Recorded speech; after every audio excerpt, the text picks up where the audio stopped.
தீபாவளி சிறப்பு பட்டிமன்றம். பண்டிகைகளின் மகிழ்ச்சிக்கு காரணம் கணவனா மனைவியா? முனைவர் மஞ்சுளா அவர்களின் தலைமையில் தீபாவளி அன்று மகிழ்ச்சி பண்டிகையின் போது யாரால கிடைக்குது? கணவனால கிடைக்குதா அல்லது மனைவியால கிடைக்குதா? மகிழ்ச்சியா இருக்கிறத வேணா கணவன்மார்களா இருக்கலாம், ஆனா மகிழ்ச்சிக்கு காரணம் நிச்சயமா எங்க மனைவிமார்கள் தான். பொதுவாகவே ஆண்கள்லாம் மகிழ்ச்சி தான். பெண்கள் அப்படின்னு சொல்லும்போது ஒரு குற்ற உணர்ச்சி எனக்குள்ள போய் பேசுறோமோன்னு சொல்லிட்டு. திருமண வாழ்க்கை மிகச்சிறப்பாக நடைபெற வேண்டும் என்றால் 3 ரீயை நீ கற்றுக்கொள்ளுன்னு 3 ரீ எனக்கு வரமா கொடுத்தார். சரி, சாரி, கடைசி ரீ தான் அட்டகாசமான ரீ, அது சாரி. கல்யாணம் ஆன 3வது மாசத்திலேயே எங்களுக்கு தெரிஞ்சிடும் ஏண்டா கல்யாணம் பண்ணுன்ற வாழ்க்கையினுடைய விரக்தியை தந்தவர்கள் யாருன்னா பெண்கள் தான். பாகத்தின் மொத்த உருவம் அடையாளமாக ஓஹோன்னு இல்லாத மீதே இத்தனை தடவை முடிக்கி விடுறாரு. சில பேர் சொல்றாங்க சட்டையை போட்டு கிளம்பலாம், மட்டையை அடிச்சுட்டு திரும்பலாம் அப்படின்ட்டு. சட்டையை போட்டு கிளம்பலாம், மட்டையாகி திரும்பலாம் அப்படி. ஆனா நீங்க கட்டையை போட்டுறீங்களே வெளியில போகும்போது. இவங்க தியாகத்தை தூக்கி குப்பையில தான் போடணும். நாங்க வந்து பண்டிகைகள் எல்லாம் ஆஹா ஓஹோன்னு கொண்டாடி பிள்ளைங்களுக்காக எல்லாம் செலவு பண்ணி பார்த்தா நாளைக்கு கடங்காரனா நாங்க தான் நிக்கிறோம் அப்படின்னு. நீங்க கடங்காரனா நிக்கிறத பத்தி நாங்க சும்மா இருப்போமா? கை வளையல கழட்டி கொடுக்கறது யாரு? மனைவி சொல்லி கணவன் வாங்கிய கடனுக்கு அந்த கடனை அடைப்பதற்காக கல்யாணத்தில் கொடுத்த வங்கிக்கு வைக்க கேட்டா போதும் நடுவர்களே TV case, domestic violence case, வரதட்சணை குடும்ப கேஸ். ஆனா அவங்க வாயே பூசாம இந்த பேராசிரியர் சொல்றாங்களே, நான் வளையலெல்லாம் எடுத்து கொடுக்குற பெண்கள் நாங்க தான். காலை 10 மணிக்கு காண தவறாதீர்கள்.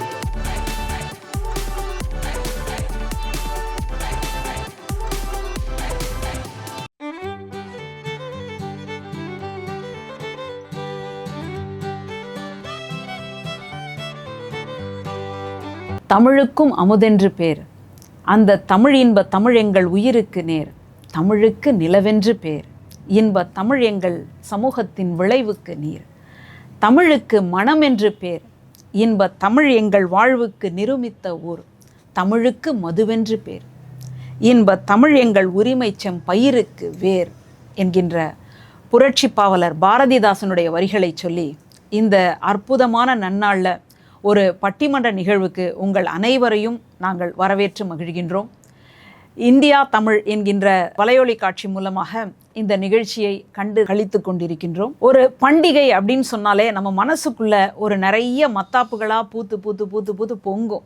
நமக்குள்ள மகிழ்ச்சி அப்படின்றது ஒரு ஊற்று மாதிரி கிளம்பிக்கிட்டே இருக்கும். ஏன்னா பண்டிகை அப்படின்றதே மற்றவங்களுக்கு நம்முடைய வீட்டில் செய்த பலகாரங்களையெல்லாம் கொண்டு போய் கொடுக்கக்கூடிய திருவிழா இல்லையா? அப்படின்னா அது எப்படி இருக்கும்? திருவிழா அப்படின்னு சொன்னாலே விழாமல் இருப்பதற்காக ஏற்படுத்தப்பட்ட ஒன்று. இந்த மகிழ்ச்சியான ஒரு நன்னாளில் அந்த விளக்குகளினுடைய வரிசை, அதுதான் ஆவளி அப்படின்னு சொல்லுவோம். தீப ஆவளி, தீபாவளி. அந்த மகிழ்ச்சி பண்டிகையின் போது யாரால் கிடைக்குது? கணவனால் கிடைக்குதா அல்லது மனைவியால் கிடைக்குதா? நமக்கு இன்னைக்கு இந்த மேடையில் 4 பேர் வந்திருக்கிறாங்க. 2 ஆண்கள் 2 பெண்கள் அப்படின்னு சொல்லி பார்க்குறோம். அதனால் மகிழ்ச்சிக்கு காரணமானவர்கள் நாங்கள் தான் அப்படின்னு அந்த கிரெடிட்டை எடுத்துக்கிறதுக்காக 2 தரப்பினரும் வந்திருக்கிறாங்க. ஒரு பக்கம் பெண்கள் அப்படின்ற அணியைத்தான் நம்ம முதல்ல தொடங்க போகிறோம். அதனால் பெண்கள் அணிக்கு அணி சேர்ப்பதற்காக 2 பெண்கள். ஒருவர் கவிஞர் வள்ளியம்மை, ரொம்ப சிறப்பான பேச்சாளர். பல இலக்கிய மேடைகளில் இவங்களுடைய பேச்சு இல்லாமல் அந்த நிகழ்ச்சியை முடிவு பெறாது அப்படின்னு சொல்லி பார்க்குறோம். பொறியியல் பாடத்துக்குள்ளே தமிழை தேடிக்கொண்டிருக்கக்கூடிய ஒரு நபர்னா வள்ளியம்மை தான். அவரை தொடர்ந்து அவரோடு தோள் கொடுப்பதற்காக பேராசிரியர் சுபா அருணாச்சலம் வந்திருக்கிறாங்க.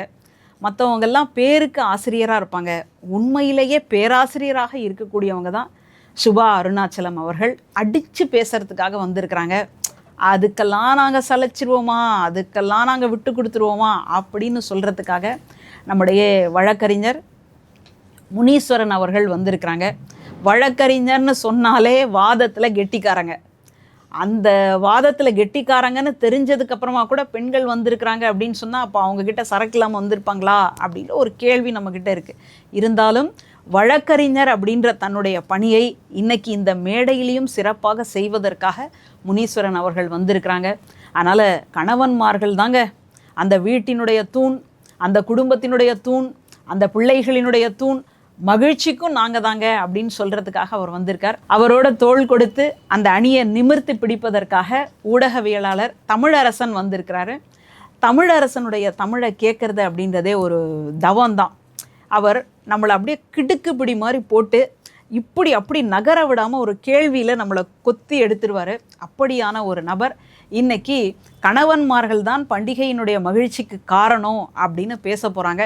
இப்போ இவங்க 2 அணியினரும் பட்டாசா படன்னு வெடிச்சுக்க போகிறாங்க. நல்ல வேளை நம்ம யாருக்கும் பாதிப்பு வராதுங்க. இது பசுமை பட்டாசா அப்படின்னு கேட்டால் இது இலக்கிய பட்டாசு. இந்த பண்டிகையினுடைய மகிழ்ச்சிக்கு காரணம் மனைவிமார்கள் தான் அப்படின்ற அந்த அணியை தூக்கி நிறுத்துவதற்காக கவிஞர் வள்ளியம்மை அவர்களை அன்போடு அழைக்கிறோம். ஔவை மொழிகளாய், வள்ளுவன் நெறிகளாய், கம்பன் காவியமாய், கண்ணதாசன் வரிகளாய் வளர்ந்த தமிழுக்கு என் முதல் வணக்கங்களை உருத்தாக்கி கொண்டு இந்த சிறப்பு பட்டிமன்றத்தில் சிறப்பு நடுவர் அவர்களுக்கும் எண்ணணி எதிரணி பேச்சாளர்களுக்கும் அனைவருக்கும் வள்ளியம்மையின் அன்பான வணக்கங்கள். இந்தியா தமிழ் நேயர்களுக்கு இனிய தீபாவளி திருநாள் நல்வாழ்த்துக்கள்.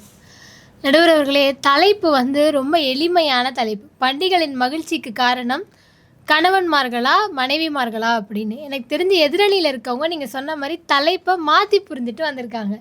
மகிழ்ச்சிக்கு காரணம் யாருன்னா கேட்டிருக்காங்களே தவிர யார் மகிழ்ச்சியாக இருக்காங்க அப்படின்னு கேட்கல.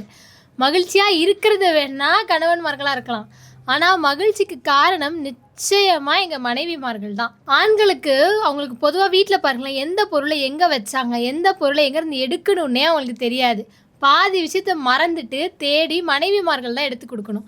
கண்ணாடியே இதில் போட்டிருப்பாங்க, தலையில் எடுத்து வச்சுருப்பாங்க, காணும் ஊர் பூரா தேடிட்டு மனைவியை குறை சொல்லிட்டு உட்காந்துருப்பாங்க. கடைசியில் அந்த அம்மா தான் உங்கள் கடையில் தான் இருக்குது பாருங்க அப்படின்னு சொல்லணும். பைக்கு சாவியை விட்டுட்டிங்களே. ஆமாம், அப்படி எல்லாமே மறந்து போகிறது தான் கணவன்மார்கள். அதை ஞாபகப்படுத்த வேண்டியதே மனைவிமார்களாக தான் இருக்காங்க. அப்படி இருக்க நிலையில் மகிழ்ச்சிக்கு காரணமாக இருக்காங்களாம். முதல்ல ஒரு பண்டிகைக்கு மகிழ்ச்சிக்கு காரணமாக இருக்காங்க அப்படின்னு சொன்னால் அந்த பண்டிகைக்காக அவங்க ஏதாவது பண்ணியிருக்கணும். ஒரு நிகழ்ச்சினா அதை நடத்த தெரியணும். அதெல்லாம் எதுவுமே அவங்களுக்கு தெரியாது. அன்னைக்கு ஒரு நாள் தான் உங்களுக்கு லீவு அப்படின்னு நல்லா கொரட்டை விட்டு சூப்பராக தூங்குறது. அப்படி இருக்கையில் மனைவிமார்கள் கூட இருந்தாலே இப்படி. இதே ஒரு பண்டிகை எதுவுமா மனைவிமார்கள் ஏதோ அவங்க அம்மா வீட்டுக்கோ ஊருக்கோ போயிட்டாங்கன்னு வச்சுக்கோங்களேன். இப்படி தான் ஒரு வீட்டில் கணவனை விட்டுட்டு அவங்க அம்மா ஊருக்கு போயிடுறாங்க, அதாவது மனைவி ஊருக்கு போயிடுறாங்க. நான் ஃப்ரிட்ஜில் எல்லாமே வச்சுருக்கேன், நீங்கள் மாவு எடுத்து தோசை ஊற்றி சாப்பிட்டுக்குங்க அப்படின்னு சொல்லிட்டு போயிருக்காங்க. அவரும் மாவு எடுத்து தோசை ஊற்றுறாரு, ஆனால் தோசை வரவே இல்லை. என்ன அப்படின்னு பார்த்தா மாவுக்கும் தயிருக்கும் கூட வித்தியாசம் தெரியாமல் தயிர் எடுத்து தோசை ஊற்றிருக்காரு. இப்படி இதுக்கு கூட வித்தியாசம் தெரியாமல் இருக்கவங்க பண்டிகையில் மகிழ்ச்சிக்கு காரணமாக இருக்காங்க அப்படின்னு சொல்லிட்டு தெரியுறாங்க. அவங்களுக்கு அன்னைக்கு ஒரு நாள் தான் லீவ். ஆனால் எங்கள் பெண்களுக்கு எப்படி தெரியுமா, அதுலேயும் அவங்க சொல்லுவாங்க, நீங்கள் அன்னைக்கு பண்ணுற எல்லாத்துக்குமே செலவழிக்கிறது நாங்கள் தான் சம்பாதிக்கிறோம் அப்படின்னு. அப்படிலாம் இல்லை. இன்னைக்கு நவீன உலகத்தில் பெண்களும் சேர்ந்து தான் சம்பாதிக்கிறாங்க. அப்படி அந்த 7 நாள் அவங்க வேலைக்கு போயிட்டு அவங்களுக்கு ஞாயிற்றுக்கிழமை கூட லீவ் கிடையாது. வீட்டுக்கு அவங்க சமைச்சு தான் ஆகணும். மற்ற எல்லாருக்கும் கூட லீவ் உண்டு, ஆனால் பெண்களுக்கு எப்போவுமே லீவே கிடையாது. அப்படி இவங்களுக்கு லீவாக இருக்கும், நல்லா கொரட்டை விட்டு தூங்குறது. அன்னைக்கு கூட விடிய காத்தால் எந்திரிச்சு எல்லாரையும் கிளப்பி பிள்ளையெல்லாம் ஸ்கூலுக்கு போயிட்டு நல்லா தூங்கிட்டு இருக்கும். பிள்ளைகளையும் எழுப்பி எல்லாரையும் கிளப்பி விட்டு இவங்களுக்கு பட்டு வெட்டி பட்டு சட்டையெல்லாம் எடுத்து வச்சு அதுக்கு மஞ்சள் வச்சு என்ன பண்ணணும்னு கூட அவங்களுக்கு சொல்லித்தரணும். அதுவே அவங்களுக்கு தெரியாது. குழந்தைங்கள்லாம் ரெடி பண்ணி சரி எல்லாரையும் ரெடி பண்ணாங்க. அந்த மனைவி எங்கப்பா, அந்த அம்மா எங்கப்பா அப்படின்னு பார்த்தா நீங்கள் அவங்களை எங்கே போய் தெரியுமா தேடணும், சமையக்கட்டில் தேடணும். ஆனால் சில பேர் சொல்கிறாங்க குக் பண்ணி சாப்பிட்றத விட புக் பண்ணி சாப்பிட்றது தான் அதிகமாக இருக்குன்னு. அப்படிலாம் சொல்கிறாங்க. ஆனால் அப்படி சாப்பிட்டா மாமியார்மார்கள்லாம் ஒத்துக்குவாங்களா? இல்லை, அது மாதிரி இருக்கவங்களாம் சாட்டிஸ்ஃபை பண்ணணும்னா கண்டிப்பாக மனைவிமார்கள் சமைச்சு தான் ஆகணும். அதுலேயும் என்ன தெரியுமா சொல்லிடுவாங்க, புக் பண்ணி சாப்பிட்றதுல வர டேஸ்ட் குக் பண்ணி சாப்பிட்றதுல வராது. அதுக்காகவே இந்த அம்மா போய் சமையக்கட்டில் நின்று அதிரசம், மைசூர் பாக்கு, லட்டு, ஜிலேபி, பாதுஷா, காஜு கத்லி, முறுக்கு, தட்டை, காரா பூந்தின்னு ஏகப்பட்டதாக கஷ்டப்பட்டு சமைச்சு வச்சுருப்பாங்க. நீங்கள் சொன்ன மாதிரி தான் மைசூர் பாக்கு அந்த மாதிரி கஷ்டப்பட்டு அவ்வளோ அன்பையும் நேரத்தையும் கொட்டி அவ்வளோ சமைச்சு வச்சுருந்தா எல்லாத்தையும் எடுத்து சாப்பிட்டு பார்த்துட்டு நல்லா தான் இருக்குது, ஆனால் எங்கள் அம்மா செய்கிற மாதிரி வராது அப்படின்னு சொல்லிட்டு போய்டுறது. அன்பாக கஷ்டப்பட்டு எவ்வளோ செஞ்சுருக்காங்க. நமக்கு பண்டிகைனாலே எப்போவுமே ஒரு நல்ல நாள் அப்படின்னா நல்லா வாய்க்கு ருசியாக சாப்பிட்றது தான் மகிழ்ச்சி. முதல்ல ஆடை ஆபரணம் இதெல்லாம் தாண்டி வாய்க்கு ருசியாக சாப்பிட்றது தான் மகிழ்ச்சி. அதுக்காக ஒருத்தி நம்ம வீட்டில் பண்ணியிருக்காளே அவளுக்கு ஒரு நன்றி சொல்லுவோம், நல்லா சொல்லுவோங்கிறது கூட இல்லாமல், நன்றி உணர்வு கூட இல்லாமல் இருக்கவங்க மகிழ்ச்சிக்கு காரணமாக இருக்காங்களாம். பார்த்துக்குங்க. இதில் அதில் என்ன தெரியுமா சவால்? யாருக்கு என்ன பிடிக்கும், யாருக்கு என்ன சமைக்கணும். அப்பா சாப்பிட்றத தாத்தா சாப்பிட மாட்டார், தாத்தா சாப்பிட்றத பிள்ளை சாப்பிட மாட்டான், அதே அவன் சாப்பிட்டா தங்கச்சி சாப்பிட மாட்டான். ஒருத்தருக்கும் ஒரு மாதிரி டேஸ்ட்டில் யார் யாருக்கு எப்படி பிடிக்குமோ எல்லாத்தையும் பக்குவமாக பார்த்து பண்ணி வைக்கிறது மனைவிமார்களாக தான் இருக்காங்க. சரி, மகிழ்ச்சி வந்து இப்போது பணம் அப்படின்னு சொல்லிட்டு நாங்கள் தான் சம்பாதிச்சு கொடுக்குறோம் அப்படின்னு கண்டிப்பாக வந்து ஆண்கள் அணியில் எல்லாரும் சொல்லுவாங்க. அதை மட்டும் நம்பிடாதீங்க. சம்பாதிச்சு கொடுக்கறது மட்டுமே இன்பம் கிடையாது. எப்போவுமே பொருள் மட்டும் இருக்கிறது இன்பம் கிடையாது. நம்ம பாரதி செல்லம்மா கதையிலேருந்து தெரிஞ்சுக்கலாம் அப்படின்னு நினைக்கிறேன். பாரதியார் வந்து பாருங்க, அவர் வீட்டில் கொடிய வறுமை. அப்படி இருக்க சூழ்நிலையில் உங்களுக்கு அடுத்த வேளை சாப்பாட்டுக்கு கூட வழி இல்லாமல் கஷ்டப்பட்டுட்டு இருக்காங்க. அவர் பாரதி என்ன பண்ணுவார்னா, அவருக்கு அதெல்லாம் தெரியாது. அவருக்கு நாட்டு நடப்பு, நல்லது நடக்கணும், பாடல்கள் பாடணும், அதுதான் அவருக்கு தெரியும். செல்லம்மா வந்து கஷ்டப்பட்டு பக்கத்து வீட்டிலேருந்து அரிசி நெல்லெல்லாம் வந்து கடன் வாங்கிட்டு வந்து வச்சுருக்காங்க, விதை நெல்லெல்லாம். கணவனும் மனைவி எப்படி இருக்காங்கன்னு நீங்கள் தெரிஞ்சுக்கணும். கஷ்டப்பட்டு குடும்பத்துக்காக விதை நெல்லெல்லாம் வாங்கிட்டு வந்து வச்சுருக்காங்க. அதெல்லாம் இவர் எடுத்து பார்த்துட்டு என்ன பண்ணுவார், அங்கே குருவி எல்லாம் இருக்கும், அதுக்கெல்லாம் தூவி போட்டுட்டு, இருக்க கடன் வாங்கின அரிசியை வந்த குருவிக்கெல்லாம் தூவி போட்டுட்டு, எத்தனை கோடி இன்பம் வைத்தாய் இறைவா அப்படின்னு பாடுவார். அவருக்கு தெரிந்த அந்த இலக்கியத்துக்கான முக்கியத்துவம் கொடுத்தவர் பாரதி. அப்படி இருந்த சூழ்நிலையிலும் அந்த குடும்பமும் சந்தோஷமா இருந்ததுக்கு காரணம் செல்லம்மா பாரதி தான். அன்னைக்கு அவருக்கு இருந்த பிள்ளைங்களுக்கு, அவங்களுக்கு வந்து தன்னுடைய தந்தை வந்து இவ்வளோ பெரிய ஆளாக இருக்காரு அப்படிங்கிறத விட அந்த குழந்தைகளுக்கு அவருடைய பாசம் தான் முக்கியமானதாக இருக்கும். அப்படி நிறைய வீடுகளில் இன்றைக்கும் அப்பா வந்து உயர் அதிகாரிகளாக இருப்பாங்க, போலீஸாக இருப்பாங்க, காவல்துறையில் இருப்பாங்க. அப்படி கடினமான சூழலில் இருக்கிறவங்களால பண்டிகை அன்னைக்கு வீட்டில் குடும்பத்தோட நேரமே செலவழிக்க முடியாது. அப்படி இருக்கிற சூழல்களை கூட மனைவிமார்கள் தான், அம்மாவாக இருக்கவங்க தான் அப்பா ஸ்தானத்துலேயே இருந்து அந்த பிள்ளைங்களுக்கு எல்லாம் பண்ணி, அப்பா இல்லைன்னாலும் அப்பா வந்துடுவாங்க அப்படின்னு எப்போ வந்தாலும் மகிழ்ச்சி, அந்த பிள்ளைங்களும் மகிழ்ச்சியாக அன்னைக்கு பண்டிகையை கொண்டாடுறதுக்கு காரணமா இருக்கிறது மனைவிமார்களா தான் இருக்காங்க. சரி, சம்பாதிச்சு கொடுக்குறாங்க. இன்னும் கஷ்டப்படுற வீடுகள் இருக்கு. அங்கேயும் என்ன தெரியுமா பண்ணுவாங்க, தந்தை வந்து மனசளவுல தந்தைமார்கள் வந்து நிறைய கவலைப்படுவாங்க. நிச்சயமா குழந்தைகள் நல்லா வரணும் அப்படின்னு நினைப்பாங்க. அதுக்காக அவங்க கவலைப்படுறது உண்டு. ஆனா அந்த சூழ்நிலையில கூட மனைவிமார்கள் தான் அவங்களுக்கும் உறுதுணையா இருந்து, வாழ்க்கையில் என்ன பிரச்சனை வந்தாலும் பரவாயில்ல, நம்ம பார்த்துக்கலாம் அப்படின்னு ஒரு வார்த்தை சொல்லுவாங்க. அப்படி ஆண்களுக்கே உறுதுணையாக இருந்து அவங்கள நலமாக பார்த்துக்கிறதும் மனைவிமார்கள் தான். அப்படி இருக்க வீடுகள் எல்லாம் அந்த குழந்தைகள் மகிழ்ச்சியாக பண்டிகை கொண்டாடணும்னு அம்மாமார்கள் என்ன தெரியுமா பண்ணுவாங்க?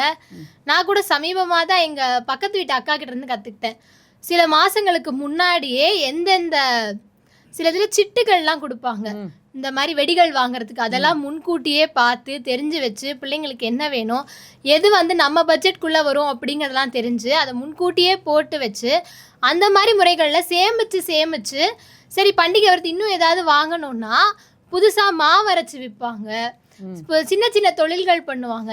அப்படி சின்ன சின்ன விஷயங்கள் நிறைய பண்ணி குருவியாக சேர்த்து பெரிய சேமிப்புகளாக வச்சு கணவனுக்கும் துணையாக இருந்து அவரும் கஷ்டப்பட்டுறாம, அவரும் கவலைப்பட்டுறாம, பிள்ளைங்களும் சந்தோஷமாக அந்த இருக்கணும் அப்படிங்கிறதுக்காக சேமித்து அன்னைக்கு தீபாவளியை வந்து சந்தோஷமாக கொண்டாட வைக்கிறதும் எங்கள் மனைவிமார்கள் தான். இதுலேயே வந்து ஒரு அழகான கவிதை உண்டு.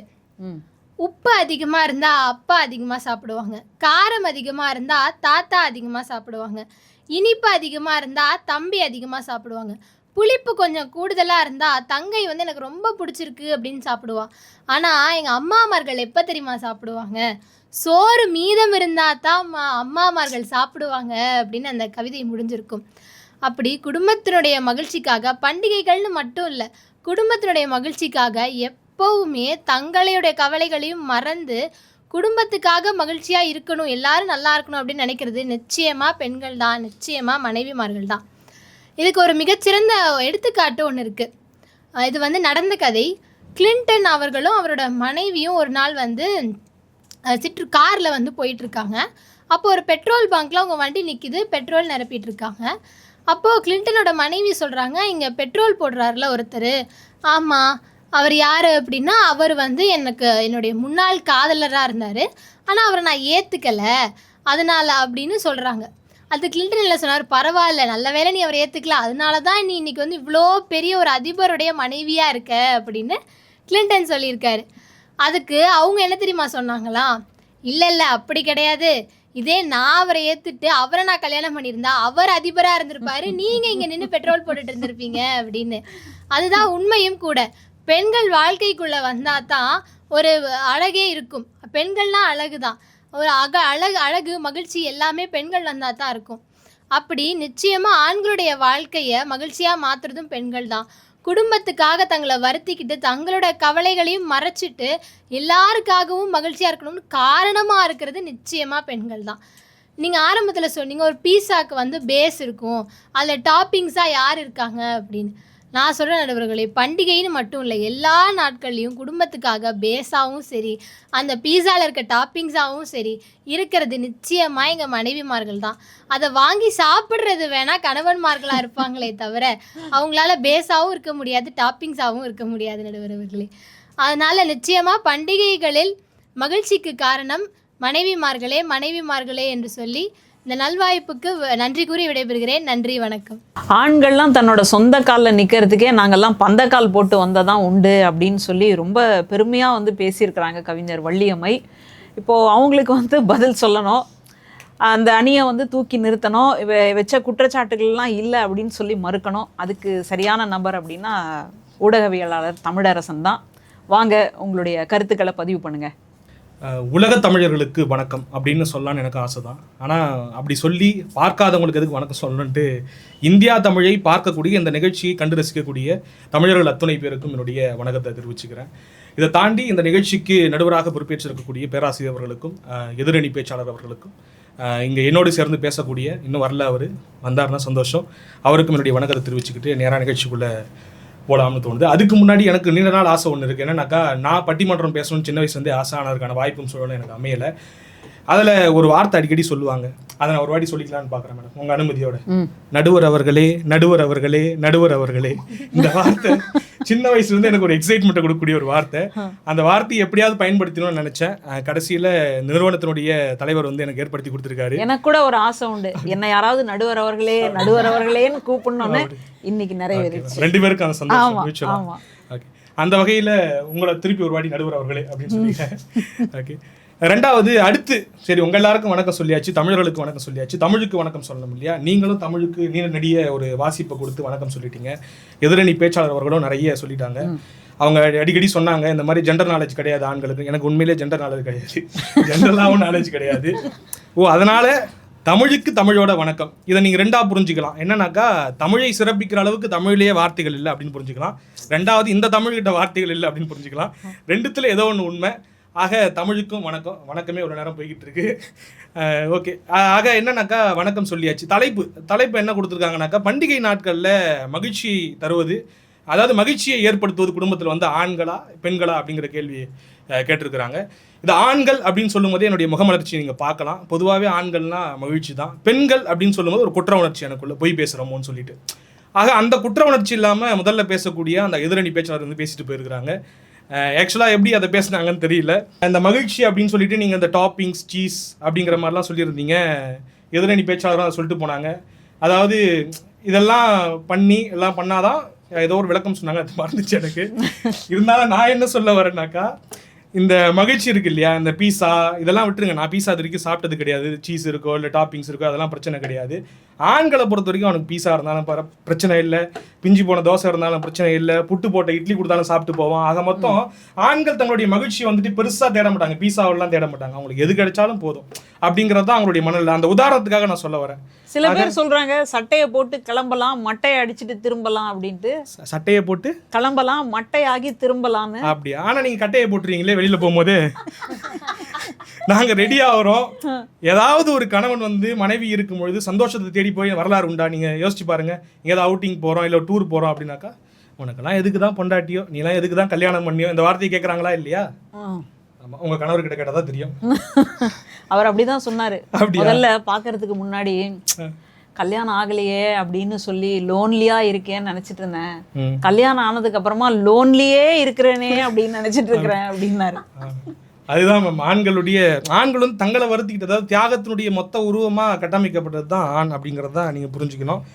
அடுத்து இந்த பொருளை தேடி கொடுக்குற விவகாரத்துக்கு வரேன் நான். அவங்க சொல்லியிருந்தாங்க இந்த பொருள் வந்துட்டு எப்போ பாரு ஆண்கள் மறந்துடுவாங்க, இதை விட்டுட்டு போயிடுவாங்க, அதை விட்டு போயிடுவாங்க, சாவி நீங்க கூட சொன்னீங்க எடுத்து கொடுத்தீங்க ஒரு பாயிண்ட், கீ பாயிண்ட் எடுத்து கொடுத்தீங்க, கீ எடுத்துட்டு போக மாட்டாங்கன்னு. ஓகே, அந்த வகையில் என்னன்னாக்கா கீயை விட்டு போயிடுவாங்க, ரைட்டு தான். ஆனால் நீங்க தேடி கொடுத்து அந்த மகிழ்ச்சியை உறுதிப்படுத்துறீங்களாம். ஆனால் அங்கே பாருங்க, எப்பயாவது நீங்க ஒரு பொருளை தேடி கொடுத்துட்டு திட்டாம கொடுத்துருக்கீங்களா? கீயே ஒரு சாவி எடுத்துட்டு போதில் உனக்குலாம் எதுக்குடா வண்டின்னு கேட்பீங்களா? கேட்க மாட்டீங்களா? அது ஓகே. ரெண்டாவது, சரி எந்த பொருளை எடுத்து கொடுத்தாலும் இதை எடுத்து உனக்கு எதுக்கு இது, உனக்கு எதுக்கு இது அப்படின்னு சொல்லுவீங்க. சரி, ஆனா நம்ம ஆள் வந்து கொஞ்சம் ஸ்மார்ட்டான ஆள். அவன் மகிழ்ச்சி வந்து தேடிப்பான். எப்படி தேடிப்பானாக்கா, சில நேரங்கள்ல அதாவது மனைவியை மறந்துட்டு போயிடுவான். அவன் உள்நோக்கத்தோட தான் மனைவியை மறந்துட்டு போறான். ஆனா ஏதோ உள்குத்தா தெரியுது இது. ஆனா நீங்க என்ன சொல்வீங்க, கட்டின பொண்டாட்டியே மறந்துட்டு உனக்குலாம் எதுக்குடா கல்யாணம்னு கேட்பீங்க. ஆனா அவனுக்கு தான் தெரியும் உண்மை என்னன்னு சொல்லிட்டு. ஆக மகிழ்ச்சியை பாருங்க, அவன் எப்படிதான் தெரியும், தொலைக்கிறதுல கூட ஒரு மகிழ்ச்சி இருக்கு அவனுக்கு. அது யாரை தொலைக்கிறோம் என்ன தொலைக்கிறோங்கிறதுல தான் இருக்கு அப்படிங்கறதா என்னுடைய வாதமா இருக்கு. ரெண்டாவது என்னன்னாக்கா, இந்த கொரட்டைங்கிற வார்த்தையை அவங்க ஒரு 10 வாட்டி பயன்படுத்திட்டாங்க. எனக்கு என்னன்னாக்கா, இனிமேட்டு இரவுல கொரட்டை விடுவனானே தெரியல எனக்கு. இனி கொரட்டை வரும்போது ஐயோ ஏதோ தப்பு பண்ற மழுக்குது, கொஞ்சம் மூச்சை கச்ச பிடிச்சிக்கிட்டு படுப்போம் அப்படிங்கிற மாதிரியான ஒரு சிந்தனைக்கு என்ன கொண்டு வந்துட்டாங்க. கொரட்டை விட்டு தூங்குறாங்க. நீங்களே சொல்லுங்க, மனைவி வீட்டில் இருக்கும் பொழுது ஒரு ஆண் வந்து சந்தோஷமா இருப்பானா, மனைவி வெளியில போனதுக்கு அப்புறம் சந்தோஷமா இருப்பானா? மறுநாள் வீட்டுக்கு விட்டு போயிட்டாராம், அதாவது மனைவி போயிட்டாங்களாம், கணவர் வந்துட்டு தோசை எடுத்து ஊத்துனாரு அப்படிங்கிற ஒரு எக்ஸாம்பிள் சொல்லியிருந்தாங்க. எந்த மனைவியாவது வீட்டில் இருக்கும்போது புருஷன் வந்து கொரட்டை விட்டு தூங்க முடியுமா?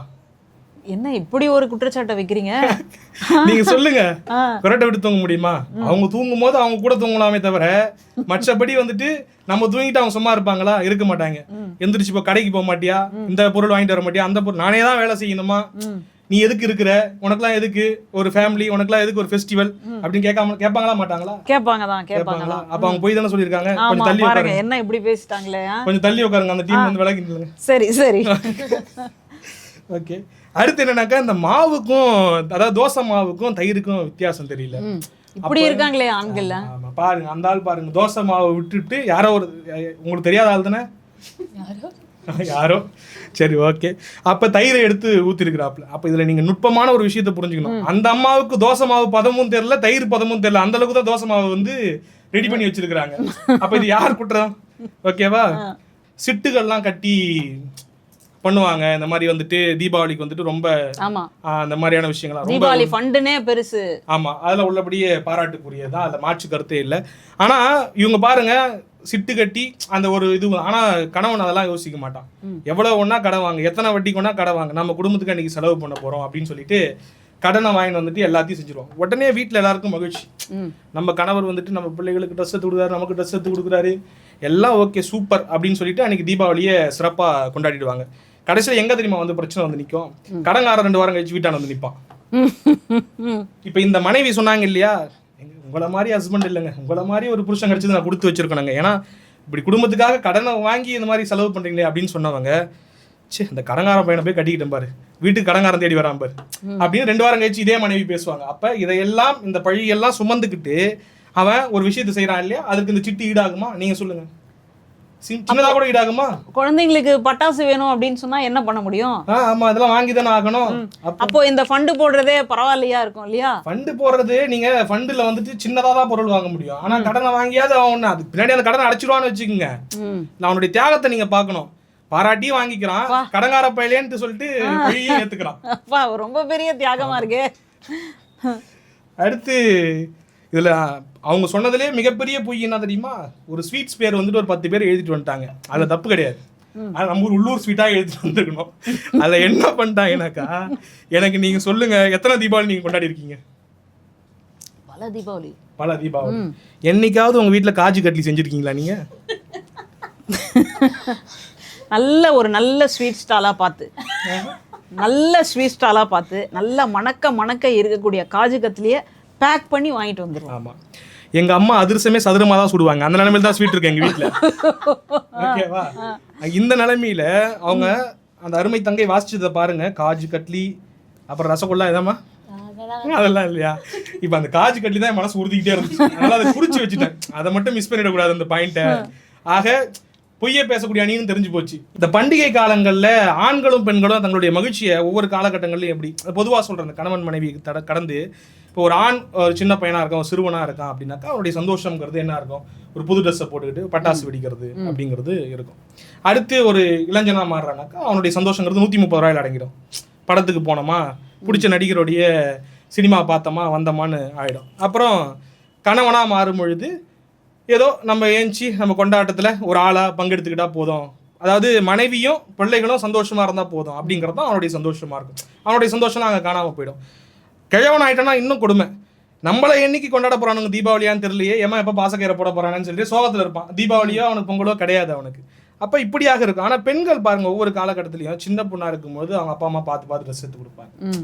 அடுத்து அவங்க கொஞ்சம் அப்படி வளர்ந்த உடனே பார்த்தீங்கன்னாக்கா இன்னும் அந்த ட்ரெஸ் காஸ்ட்லி ஆகும். என்ன இது எடுக்கலாம், ஜுவல்ஸ் எடுக்கலாம் அப்படிங்கிற சிந்தனை வரும். அடுத்து அவங்க மனைவியாக மாறும் பொழுது அவங்களுக்கு ஒரு போட்டி இருக்கும், ரேஸ் இருக்கும். அந்த பக்கத்து இப்போ என்னைக்காவது நீங்கள் ஆண்கள் போட்டி போட்டு பார்த்துருக்கீங்களா அந்த ட்ரெஸ்ஸுக்கு? பைக் வாங்கி பார்த்துருக்கோமே, அவன் வீட்டுல அந்த பைக் இருக்கு, எனக்கு இந்த மாமியார் வீட்டுல கொடுத்தா தான் வாங்குவான், அவன் காசு போட்டு வாங்க மாட்டான் சொல்லுமா. அது வேற விஷயம். அந்த விஷயத்துல நாங்க தோத்தாலதான் ஒத்துக்கிறோம், அது வேற விஷயம். என்னன்னாக்கா இப்ப அன்னைக்கு வந்து ஒரு புடவை எடுக்கிறாங்க அப்படின்னாக்கா இவங்க எல்லாருக்கும் வந்துட்டு ஷோ ஆஃப் பண்ணணும், ட்ரெஸ்ஸை வந்துட்டு காமிக்கணும் வெளியில போயிட்டு. அப்ப எவ்வளவு விலைக்கு எடுக்க போறோம் அப்படிங்கிற ஒரு போட்டி அவங்களுக்கு. ஆணுக்கு அந்த பிரச்சனை எல்லாம் கிடையாது. எவனா அவன் ட்ரெஸ்ஸை பத்தி கவலைப்பட, அடுத்தவன் ட்ரெஸ்ஸை பத்தி கவலைப்பட, அவ்வளவுதான் இருக்கே. அது ஓகே தான். ஆனால் இப்போ இந்த ட்ரெஸ்ஸு எல்லாம் போட்டுக்கிட்டு எல்லாம் போயிட்டு வெளில காமிக்கணும் அப்படின்னு சொல்லிட்டு ஒரு எல்லாம் போயிட்டு பார்த்துட்டு வருவாங்க. இதில் என்னன்னா பாவமான விஷயம் என்னன்னாக்கா, யாருடைய ஒய்ஃபாவது போயிட்டு பார்த்துட்டு வராங்கன்னு வச்சுக்கோங்க, யாருமே அந்த ட்ரெஸ்ஸை வந்துட்டு பாராட்டாமல் போயிட்டா அன்னைக்கு அவன் பாவம் புருஷன் ஹஸ்பண்ட் வந்துட்டு பாவம் மன உளைச்சல் ஆளாக வேண்டியது இருக்கும். இந்த அம்மா அந்த அப்செட்லேயே இருப்பாங்க. எவனுமே இப்போ இவ்வளோ செலவு பண்ணி எடுத்தோம்டா, என்னடா ஒரு அந்த சொன்னால அந்த 3 கடை அந்த 4 கடையெல்லாம் சுற்றி வந்து 10வது கடையில் எடுத்துமே கூட ஒரு ஆள் கூட நம்மளை காம்ப்ளிமெண்ட் பண்ணலையே ஏரியாவில், 50 பேரும் பொறாம பிடிச்சவங்க உங்களை காம்ப்ளிமெண்ட் பண்ணாதால. ஓகே, அப்ப அங்க மகிழ்ச்சி எப்படி உறுதிப்படுத்துவான் பாருங்க புருஷன். ஏற்கனவே அங்கேயும் பாதிக்கப்பட்டிருக்கான், இப்பயும் ஒரு பொய்ய சொல்லுவான் பாருங்க, உன் ட்ரெஸ்ஸுக்கு என்னம்மா குறைச்சல், சூப்பரா இருக்கு, உலகத்திலே இந்த மாதிரி ஒரு ட்ரெஸ் கிடையாது அப்படின்னு சொல்லி அந்த மகிழ்ச்சியை மீட்டெடுத்து கொண்டு வருவான். அதுதான் ஒரு கணவன். இப்படியாக பெண்ணினுடைய மகிழ்ச்சியும் உறுதிப்படுத்துறான், அந்த மனைவியினுடைய மகிழ்ச்சியும் உறுதிப்படுத்துறான், அவனுடைய மகிழ்ச்சியும் உறுதிப்படுத்திக்கிறான். ஏன்னா பொண்டாட்டி நிம்மதியாக இருந்தால் தான் அவனால் நிம்மதியாக இருக்க முடியும். அதை நீங்கள் வந்து புரிஞ்சுக்கணும். எவ்வளோ பெரிய மனசு, பிடிச்சா லட்டு உதிர்ந்தா பூந்தி அப்படின்ற மாதிரி ஒரு பெரிய மனசோட போகிறவங்க தான் அந்த இடத்துல தெய்வ குத்தம் ஆயிடுச்சோ, இப்படி ஆயிடுச்சோ, அப்படி ஆயிடுச்சோன்னு கவலைப்படாமல் அதையும் வருத்தப்படாத வாலிப சங்கமாக போகிறது அப்படின்றது ஆண்கள் தான். அவ்வளோதான். அந்த மாதிரி நிறைய விஷயங்களை அடுக்கிக்கிட்டே போகலாம். அதே மாதிரி தான் நான் சொன்ன மாதிரி ஒவ்வொரு காலகட்டத்திலையும் உங்களுக்கு வந்துட்டு ஒவ்வொரு தேவைகள் அதிகமாகிட்டே போகும். கொண்டாட்டத்தை பொறுத்த வரைக்கும், ஆண்களை பொறுத்த வரைக்கும் கொண்டாட்டம் வந்துட்டு கொண்டாட்டத்தில் தேவைகள் சொல்லிங்கன்னா கொண்டாட்டம் அதிகமாக இருக்கும். நான் சொன்ன மாதிரி கணவன் ஆனதுக்கப்புறம் அடுத்தவங்களுடைய கொண்டாட்டம் தான் அவனுடைய கொண்டாட்டமாக மாறும்.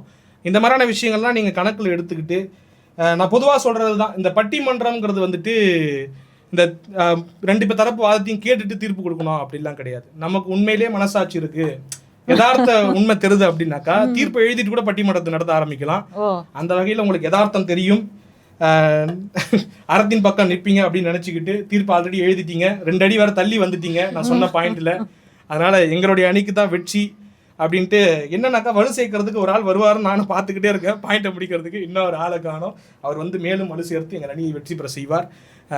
அதாவது நான் எழுதின பாயிண்டில் இவங்களும் பேசிட்டாங்க, அதனால் வேறு பாயிண்ட் இல்லை, என்கிட்ட நிறைய பேசிட்டேன்னு நினைக்கிறேன்.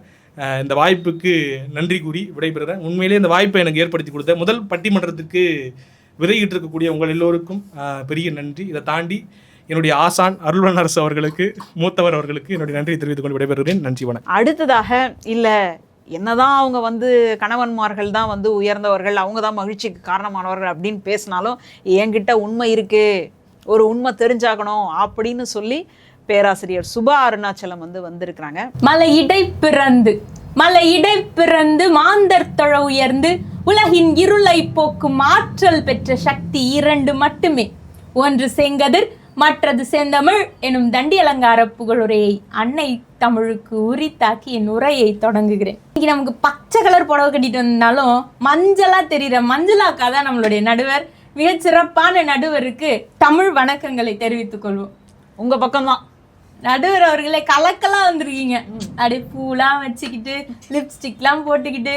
இன்னும் தீபாவளி நம்ம 2 நாள் கழிச்சு தான் கொண்டாட போகிறோம், ஆனால் இன்னைக்கே தீபாவளி கொண்டாடின மாதிரி ஒரு செம்மையாக கலகலப்பாக வந்து உட்காந்துருக்கீங்க. ரொம்ப சிறப்பான பட்டிமன்றம் தொடங்கி இருக்குது. இன்றைக்கு இந்த இந்தியா தமிழ் தொலைக்காட்சி நேயர்கள் அனைவருக்கும் தீபாவளி நல்வாழ்த்துக்களை தெரிவித்துக் கொள்கிறோம். நேயர்கள் அனைவருக்கும் நடுவர் அவர்களே, ம். தம்பி தமிழரசன் வந்தாப்புல. இன்னும் கல்யாணம் கூட ஆகல. என்ன எப்படி இவருக்குலாம் கல்யாணம் ஆகும்?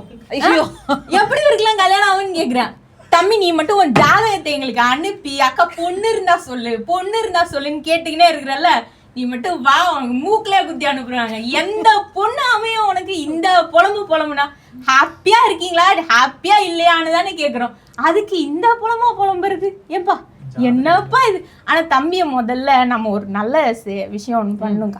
இந்த வயசுக்கு தகுந்த வளர்ச்சி இருக்குதா அப்படின்னு தம்பியை கொண்டு போய் முதல்ல டாக்டர்கிட்ட காட்டிட்டு வரணும். தம்பி ரொம்ப மன உளைச்சல்ல இருக்கிறாப்லையே, மன உளைச்சல்ல இருக்கிறாப்லையே, உண்மையாவே நல்லாதான் இருக்கிறாப்லையா மனதளவுல அப்படின்னு டெஸ்ட் பண்ணி தான் ஆகணும்னு நினைக்கிறேன். ஏன்பா இவ்வளோ உளைச்சல்? குற்ற உணர்ச்சிக்கு ஆளாகிறோமா? அப்படியே பெண்கள் வந்து ஹாப்பியா இருக்கிறாங்கன்னு சொல்லிட்டா அவங்க குற்ற உணர்ச்சிக்கு ஆளாயிடுவாங்களாம். எவ்வளோ பெரிய தாக்குதல்! அதை விட நாங்கெல்லாம் போய் சொல்றோம்னு சொல்லிட்டு போனார்ல எங்க அண்ணிய, அவர் சொன்ன மிகப்பெரிய பொய் என்ன தெரியுமா? நான் என் வாழ்நாள்ல பீஸாவே சாப்பிட்டது இல்லை அப்படின்னு ஒரு மிகப்பெரிய பொய் சொல்லியிருக்காரு. பீஸா சாப்பிடாதனால தான் இத்தினூண்டு இருக்கிறாரு தம்பி. பீஸா சாப்பிட்டா என்னை விட இன்னும் பெருசா இருப்பாருன்னு நினைக்கிறேன். நடுவர் அவர்களே, அப்புறம் தம்பி சொன்னாப்ல, அதாவது தியாகத்தின் மொத்த உருவமே ஆண்களாகத்தான் இருக்கிறாங்க. ஐயோ, இவங்க தியாகத்தை தூக்கி குப்பையில தான் போடணும். நடுவர் அவர்களே, இவர் சொன்னாரு, அதாவது கீ எடுத்துட்டு போறதுக்கு கூட ஒரு கீ பிரச்சனையா வந்து நீங்க பேசிக்கிட்டே இருக்கீங்க. ஆமா, வாங்கி கொடுத்தவங்க கேட்க தான் செய்வாங்க. அவர் சொந்த காசுலயே வண்டி வாங்க மாட்டாராம், வரவ தான் வாங்கிட்டு வரணுமா? அப்போ வாங்கிட்டு வந்தவ கேட்க தானே செய்வா? அப்புறம் யாரு தான் கேட்கறது? உங்களெல்லாம் யாரு தான் கேட்கறது? உங்களுக்கு கால் கட்டு போடுறதுக்கு காரணமே நாங்களாவது ஏதாவது கேட்போங்கிறதுக்கு தான். பெற்றோர்கள் பேச்சு யாராவது கேட்டாங்களா? பொண்டாட்டி பேச்சையாவது கேளுங்கன்னு தான் நாங்கள்லாம் புலம்பிக்கிட்டு இருக்கோம். அப்புறம் சொல்றாரு, எல்லாத்தையும் அப்படியே பறி கொடுத்தார் மாதிரி எப்போதும் வாழ்ந்துக்கிட்டே இருக்கிறாங்களா ஆண்களுக்கு மகிழ்ச்சியே இல்லையா? ஆமாம், உங்களுக்கு ஃப்ரெண்ட்ஸ் கூட சேர்ந்து கொண்டாட்டம் போடுறது தான் ஹாப்பி. உங்களுக்கு வேற என்ன ஹாப்பி? பொண்டாட்டின்னு ஒருத்தி இருக்காளே, அவளுக்கு நல்லது கெட்டது செய்யணுமே, என்னைக்காவது பூ வாங்கிட்டு வந்து கொடுக்கணுமே, என்னைக்காவது பழம் வாங்கிட்டு வந்து கொடுக்கணுமே, புள்ள குட்டின்னு ஒன்று இருக்குதே அதுக்கு ஏதாவது செய்யணுமே அப்படின்னு நினைப்பீங்களா? ஆனால் பெண்களுக்கு தான் சாப்பிடும்போது தான் பிள்ளை சாப்பிட்டுச்சா, தான் கணவன் சாப்பிட்டாரா, தான் வீட்டில் இருக்கிறவங்க எல்லாம் சாப்பிட்டாங்களா என்னன்னு உறுதிப்படுத்தின பிறகுதான் சாப்பிடுவாங்க. அப்படியான மனநிலை கொண்டவர்கள் தான் பெண்கள். ஆனால் இவர் வந்து இங்கே என்னோ தியாகத்தின் மொத்த உருவம் அடையாளம் ஆஹா ஓஹோன்னு இல்லாத மீசையை இத்தனை தடவை முறுக்கி விடுறாரு. ஏம்மா நீ கொரட்டை நீ இத்தனை தடவை பேசிட்டு போயிருக்கியம்மா, எனக்கு கொரட்டை வந்துச்சுன்னா எனக்கு பயமா இருக்கேன், மூக்கை பிடிச்சிட்டு தூங்கணும் போல் இருக்கு நான் அப்படின்னு தம்பி பயந்துட்டு போயிருக்காள். தம்பி அவ்வளோ பயம்லாம் தேவையில்லை, மூச்சை பிடிச்சிட்டு ஏதாவது ஒன்று இன்னும் ஆயிரம் போகுது. அதனால நீங்கள் பாட்டு நிம்மதியாக தூங்குங்க. அவங்கவுங்க பெண்கள் அவங்கவுங்க வாழ்க்கையை அவங்கவுங்க ஹாப்பியாக வாழ்ந்துட்டு போவாங்க, உங்களை ஹாப்பியாகவும் வச்சுப்பாங்க அப்படிங்கிறது தான் உண்மை. நாங்கள் வீட்டில் இருந்தால் வந்து எங்களுக்கு நீங்கள் சும்மா எங்களை தூங்க விட்டுருவீங்களா? எவ்வளோ வேலை சொல்லுவீங்க? கடைக்கு யார் போகிறது, கம்மாய்க்கு யார் போகிறது, கழனிக்கு யார் போகிறதுன்ற மாதிரி கட்டபொம்மன் மாதிரி பேசுகிறது. என்னத்தை போகிறீங்க நீங்கள்? பிளிங்கிட்ல ஆர்டர் போட்டு வந்துருண்டி 8 நிமிஷத்தில் அப்படின்னு நீங்கள் வந்து சட்டம் பேசிக்கிட்டு இருக்கீங்க. எந்த காலத்தில் பேசிக்கிட்டு இருக்கீங்க? அப்புறம் சொன்னார் வந்து, நாங்கள் வந்து பண்டிகைகள் எல்லாம் ஆஹா ஓஹோன்னு கொண்டாடி பிள்ளைங்களுக்காகலாம் செலவு பண்ணி பார்த்தா நாளைக்கு கடங்காரனா நாங்கள் தான் நிற்கிறோம் அப்படின்னு. நீங்கள் கடங்காரனா நிற்கிறத பார்த்து நாங்கள் சும்மா இருப்போமா? கை வளையல கழட்டி கொடுக்கறது யாரு? கழுத்தில் போடுற செயினை கழட்டி கொடுத்து சரி அடவு வச்சிருங்க, நம்ம அடுத்தது மூட்டுக்கலாம், அந்த மாதம் பணத்தை கட்டி மூட்டுக்கலாம்னு சொல்கிறது யாரு நடுவர்களே? அப்புறம் சொல்கிறாரு, இவர் எவ்வளோ பெரிய பொய்க்காரர் பாருங்க. அவரு அது என்னது, மைசூர் பாக்க கொண்டு வந்து மாமா டேபிளுக்கு கீழே வச்சதை நம்புவாராம். எப்படி? வீட்டில் செஞ்ச மைசூர் பாக்க, நம்ம நடுவரக்கா செஞ்ச மைசூர் பாக்க மாமா வந்து டேபிளுக்கு கீழே வச்சதை அவர் நம்புவாராம். ஆனால் வீட்டில் காஜு கட்லி செஞ்சாங்கன்னு சொன்னால் மட்டும் நம்ப மாட்டாராம். இது என்ன கொடுமை கதை நடுவர் அவர்களே! பொய்யர்கள், ஆண்கள் எல்லாரும் பொய்யர்கள் தான் சொல்கிறேன். அப்புறம் சொல்கிறாரு, பாட்டி வந்து திட்டுவாங்க, வீட்டில் இருக்கிற பாட்டிகள் எல்லாம் வந்து எல்லாம் மோசக்காரங்க, திட்டிக்கிட்டே இருப்பாங்க. நீ சாப்பிட வந்துட்டான், என்ன இப்போ போய் சாப்பிட வந்திருக்கான் அப்படின்னு ஒன்றும் இல்லாத பாத்திரத்தில் இருந்தால் சில பேருக்கு கோவம் வரதான் செய்யும். நீங்கள்லாம் சோறு கண்ட இடம் சோறுக்கோன்னா அந்த வீட்லையும் இந்த வீட்லையும் போய் படுத்துக்காந்து சோறாக தின்னுவிட்டு பண்டிகை நாட்கள் எல்லாம் ஊரா தின்னு கழிச்சு விட்டு வந்தீங்கன்னா வீட்டுல யாரு இருக்குது? வீட்டுல இருக்கிற பெரியவங்க கேட்கறது ரவைன்னு ஒண்ணு இருக்க கை கொடுக்கறதுக்கு, அதுல வெங்காயத்தை போட்டா உப்புமா, அதுல வெள்ளத்தை போட்டா கேசரி, முடிஞ்சு. அதுவும் மெயின் டிஷ்ஷா கூட மாறுறதுக்கு வாய்ப்பு இருக்கு நாளைக்கு தீபாவளியில. இட்லி செய்யும் போது பக்கத்துல வந்து உப்புமாவும் வைக்க வேண்டும். அதுவும் 3 வகையான உப்புமா வச்சா நம்ம நினைச்சதெல்லாம் நடக்கும் அப்படின்னு சொல்லி விட்டாங்கன்னா அதுவும் கிளம்பிடும். நடுவில் போட்டு போயிடலாம். நேத்து வச்ச உப்புமா, இன்னைக்கு வச்ச உப்புமா, அந்த மாதிரியா? நடுவர் கண்டென்ட் எல்லாம் தம்பியே பேசுறாப்ல, இரப்பா. ஸோ அது மாதிரி அப்புறம் சொன்னார், நீங்கள் வந்து புடவை அந்த கடையில் எடுக்கிறீங்க, இந்த கடையில் இருக்கிறீங்க, உங்களுக்கு ஒரே ஃப்ளோர் தான். ஆமாம். ஒரு கடைக்கு, ஜவுளி கடைக்கு போனால் ஒரு ஃப்ளோரில் ஒரு சைடு பேண்ட் வச்சுருப்பான், ஒரு சைடு சட்டை வச்சுருப்பான், ஒரு சைடு அரைக்கை சட்டை வச்சுருப்பான், ஒரு சைடு முழுக்கை சட்டை வச்சுருப்பான். அவ்வளோதான். எங்களுக்கு அவ்வளோ வெரைட்டி இருக்குது, நாங்கள் பார்க்க தான் செய்வோம். உங்களுக்கு ஏன் ஒவுத்தரிச்சல்னு கேட்குறேன் நான். என்னன்னா கம்பி கட்டுற கதையெல்லாம் சொல்கிறாங்க பாருங்க. அடுத்தது ஒரு ஆள் பேச இல்லைன்னா இவங்க பேச்சு பூரா உண்மைன்னு பார்க்குறவங்களாம் நம்பிட்டு போயிடுவாங்க நடுவர் அவர்களே. அந்த பேச்சு பேசி வச்சிருக்காப்புல. அப்புறம் தமிழில் 62 வகை சொற்கள் இருக்கு ஒரு மனைவியை குறித்து சொல்வதற்கு, அழைப்பதற்கு. ஆனால் எத்தனை வகையில் சொன்னாலும் மனைவிகள் தான் குடும்பத்தினுடைய பண்டிகை காலங்களில் குடும்பத்தினுடைய மகிழ்ச்சிக்கு காரணங்கிறது தான் உண்மை நடுவர் அவர்களே. இவங்க என்ன வேணாலும் பேசலாம், லாக்ஸில் இன்வெஸ்ட் பண்ணி வந்து வீடு வாங்குவாங்களாம். ஆனால் வந்து வீட்டுக்கு தேவையான பண்டிகை காலத்தில் செலவு பண்ணுறதுக்குன்னு இவங்களுக்கு எல்லாமே நம்ம தான் சொல்லித்தரணும். இவங்களுக்கு அவங்க பர்த்டே தெரியாது, கல்யாண நாள் தெரியாது, பிள்ளைங்க எப்போ பிறந்துச்சுன்னு தெரியாது, அப்பா அம்மா கல்யாண நாள் என்னைக்குன்னு தெரியாது, எதுவுமே தெரியாது. பண்டிகை மட்டும் தெரியுமா? வீடு. நேற்றுக்கு நீயா நானால ஒரு ரீல்ஸ் பார்த்தேன். ரீல்ஸ் ஒன்று ஓடிச்சு, நீயா நானால போன ரீல்ஸ். கல்யாணம் ஆகி புதுசான கணவன் வந்து தனி கொடுத்தனும் வீட்டில இருந்து கல்யாணம் ஆகி 2 நாளில் தனி கொடுத்தனும் வந்திருக்கிறாங்க. அவனுக்கு எந்த வீட்லேயே போய் இருக்கிறதுன்னு தெரியாமல் அவர் ஃப்ரெண்டு வீட்லேயே போய் தூங்கிட்டு ஏஞ்சி வந்திருக்கிறாரு. அந்த அளவுக்கு வீட்டையே மறந்துட்டு ஃப்ரெண்டு கூட வாழ்ந்த கதையே ஞாபகம் வச்சுக்கிட்டு இருக்கிறாங்க கல்யாணம் ஆனாலும். இப்படிதான் இருக்கிறாங்க ஆண்கள். என்ன பண்றது நடுவில் ஒன்றும் வேஸ்ட் ஆயிடுச்சு போல இருக்கே. ஹனிமூன் போனாலும் ரீல்ஸை பார்த்துக்கிட்டு ஃப்ரெண்டுக்கு வீடியோ கால் பண்ணிட்டு உட்காந்துருப்பாங்க. என்னத்த பண்றது இவங்கள்ட்ட. இவங்களுக்கு குடும்ப உறவு முறைகள்லாம் என்னன்னு பெண்கள் சொல்லி கொடுத்தாதான் தெரியும், சுயமா தெரிய வாய்ப்பே இல்லை. அப்படி ஒரு தலைமுறையா இருக்கிறாங்க.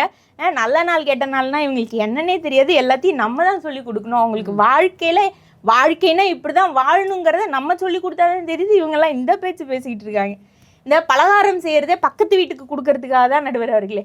ஆனா இவங்க கொடுக்க விடுவாங்களா? கஞ்ச பிஷ்னாரிங்க. ஏண்டி இவ்வளோ செய்யற, ஏண்டி குண்டானா செய்யற, ஏண்டி இவ்வளோ செய்யறன்னு கேட்டு நம்ம வீட்டில் குழம்பு இல்லைன்னா பக்கத்து வீட்டில் போய் வாங்கிட்டு வான்னு சொல்ல வேண்டியது. நம்ம வீட்டில் எழுத்து வீட்டிலேருந்து ஏதோ மணக்குது, எழுத்து விட்டு அக்கா கொடுத்தாங்களா என்னன்னு கேட்க தெரியுது. பண்டிகைனா 1-2 கூட குறைய செஞ்சு பக்கத்து வீட்டுக்கு கொடுக்க தானே வேணும் நடுவர் அவர்களே. அதுக்கும் இவங்களுக்கெல்லாம் வைத்தறிச்ச. ட்ரெஸ் எடுக்க வந்து அவங்களுக்கு ஞாபகம் இருக்காது. அவங்களுக்கு தனியாக போய் ட்ரெஸ் எடுத்துகிட்டு வந்துடுவாங்க. நமக்கு ட்ரெஸ் எடுக்கிறதுக்கு கூட வந்து நிற்க மாட்டாங்க. எவ்வளோ ஆனாலும் பொண்டாட்டிக்குன்னா எவ்வளோ நேரம் ஆனாலும் வந்து நிக்க தானே செய்யணும். கால் கடுக்க நிக்கணுமே ஒரு கேள்வி கேட்குறாங்க. உட்காருங்க, அதுக்குதான் 1008 சோஃபா போட்டிருக்கான், 1008 சேர் போட்டிருக்கான். உட்காருங்க, எங்களுக்கும் இடத்த பிடிச்சிக்கோங்க. அப்பப்போ கால் வலிக்கிறப்ப நாங்களும் வந்து உட்காந்துக்கிறோம். இன்னொரு முக்கியமான விஷயம் என்னன்னா, இவங்கெல்லாம் திருவிழா காலங்களில் பண்டிகை காலங்களில் வீட்டில் வந்து சும்மா மட்டும் உட்காந்துருக்கிறது இல்லை, டிவியை போட்டு வச்சுக்கிட்டு பார்த்துக்கிட்டே இருக்கிறாங்கன்ற குற்றச்சாட்டை நம்ம எல்லாருமே சொன்னோம். அது மட்டும் இல்லை, இப்போ என்ன டிவியை போட்டு வச்சிட வேண்டியது, ஃபேனு ஓடிக்கிட்டு இருக்கோம், இருக்கிற எல்லா லைட்டும் ஓடிக்கிட்டு இருக்கோம், ஃபோனையும் நோண்டிக்கிட்டே இருக்க வேண்டியது. நம்ம கிச்சனில் நின்னோன்னா என்ன நடக்குதுன்னே தெரியாது, பார்த்தா ஃபோனையும் நோண்ட வேண்டியது, டிவியும் ஓடிக்கிட்டு இருக்கோம், பிள்ளைங்க என்ன பண்ணுதுன்னு கூட தெரியாது. அவங்க பாட்டு அவங்க வேலையை பார்த்துக்கிட்டே இருக்கிறது தான் இவங்களுடைய பண்டிகை காலங்களில் இவங்க செய்கிற பணி அப்படிங்கிறது. ஆகவே நடுவர் அவர்களே, இந்த குடும்பத்தினுடைய வளர்ச்சி அப்படிங்கிறது தான் மகிழ்ச்சி. வளர்ச்சியை காணும் நாள் அப்படிங்கிறது பண்டிகைகளில் உறவுகள் கூடும் நாள். அப்படியான உறவுகளை பேணி பாதுகாப்பது அந்த வீட்டில் உள்ள மனைவியே என்று கூறி நல்லதொரு வாய்ப்பை நிறைவு செய்கிறேன். நன்றி, வணக்கம். ஒரு இல்லத்தரசியா மனைவிகள் வந்து வீட்டில் என்னெல்லாம் பாடுபடுறாங்களோ அப்படியே வரிசையாக நம்ம கண் முன்னாடி நிற்கிற மாதிரியே வந்து சொல்லிட்டு போயிட்டாங்க பேராசிரியர். மகிழ்ச்சிக்கு காரணம் ஆண்களும் தான், இல்லை ஆண்கள் தான் அப்படின்னு அடித்து பேசுறதுக்காக வழக்கறிஞர் முனீஸ்வரன் அவர்கள் இப்போது வந்திருக்கிறாங்க. பண்டு வந்த செலும் பொருளே, பார் அடர்ந்த இருட்கடலில் படிந்த மக்கள், கண்டு வந்த திருவிளக்கே, தாயே தமிழே, உனக்கு வணக்கம். பண்டிகை காலங்களில் மகிழ்ச்சியை தருவது, மகிழ்ச்சிக்கு காரணமாக இருப்பது கணவனா மனைவியா என்கிற ஒரு வழக்கை எனக்கு வழக்காக தந்து அதில் எங்கள் மீது வைக்கப்பட்டிருக்கிற குற்றச்சாட்டுகளுக்கு விளக்கமும், அதே தருணத்தில் அந்த குற்றச்சாட்டுகளை சமாதானம் செய்ய வேண்டும் என்று இந்த வழக்கினுடைய நடுவராக இருக்கிற அருமை அக்காள் மஞ்சுளா அவர்கள் இந்த வழக்கை என் மீது தந்திருக்கிறார். அக்கா சொல்லுகிற போது வழக்குக்கான சமாதானத்தை தர வேண்டும் என்று சொன்னார். வழக்கில் மட்டுமா நாங்கள் சமாதானமாக போகிறோம்? வாழ்க்கையிலும் சமாதானமாகத்தானே போகிறோம். வாழ்க்கையில் சமாதானமாக யார் செல்கிறார் என்கிற அந்த வார்த்தையிலிருந்தே பண்டிகை காலங்களில் மகிழ்ச்சிக்கு காரணம் கணவனா மனைவியா என்ற இந்த வழக்குக்கான தீர்ப்பு உங்களுக்கு தெரிந்திருக்கும். எனக்கு முன்பாக மனசாட்சியை வைத்துக்கொண்டு பண்டிகை காலங்களில் மகிழ்ச்சிக்கான காரணம் ஆண்கள்தான் என்று இருக்கிற யதார்த்தத்தை யதார்த்தமான முறையில் சொல்லி சென்ற மரியாதைக்குரிய சகோதரர் ஊடகவியலாளர் தமிழரசன் அவர்களே, பொய் என்று பெண்கள் என்றாலே இட்டு கட்டுவார்கள் என்ற ஒரு புராண கதை உண்டு. இட்டு கட்டுவதை கூட இவ்வளவு அழகாக கட்ட முடியுமா என்கிற அளவுக்கு இட்டு கட்டும் கதைகளையெல்லாம் கொட்டி சென்றிருக்கிற, மகிழ்ச்சிக்கான காரணம் மனைவிகளே என்று பொய்யை மூட்டை மூட்டையாக அடுக்கி சென்றிருக்கிற அன்பு தங்கை கவிஞர் வள்ளியம்மை அவர்களே, பேராசிரியர் சுபா அருணாச்சலம் அவர்களே, உங்கள் அனைவருக்கும் இந்தியா தொலைக்காட்சியினுடைய பார்வையாளர்களுக்கும் தீப ஒளி திருநாள் சொல்லி ரொம்ப எளிமையான விடயம் நடுவர் அவர்களே. பண்டிகை என்றால் என்ன, பண்டிகையினால் வரக்கூடிய மகிழ்ச்சி என்ன என்கிற இந்த 2 கேள்விகளுக்கு பதில்தான் இந்த வழக்கே. பண்டிகைனா முதல்ல என்ன நடுவர் அவர்களே?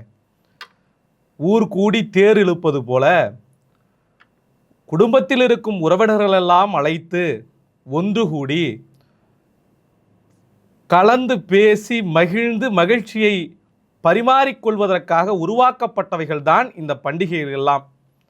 அப்படி நடைபெறுகிற பண்டிகைகளில் மகிழ்ச்சிக்கான காரணத்தை பெண்கள் தராங்க அப்படின்னு சொல்லி வாய் கூசாமல் பொய் சொல்லிட்டு போயிருக்கிறாங்க. பொருளை வச்சது இடமே எங்களுக்கு தெரியாதுன்னு சொன்னாங்க. ஏற்கனவே அதுக்கு விளக்கத்தை மரியாதைக்குரிய தோழர் தமிழரசன் அவர்கள் சொல்லிட்டு சொன்னாங்க. பொருள் வச்சிருக்கிற இடத்த எங்களுக்கு தெரியாதுன்றாங்களே, இந்த ஞாபக மறதிக்கு யார் காரணம்?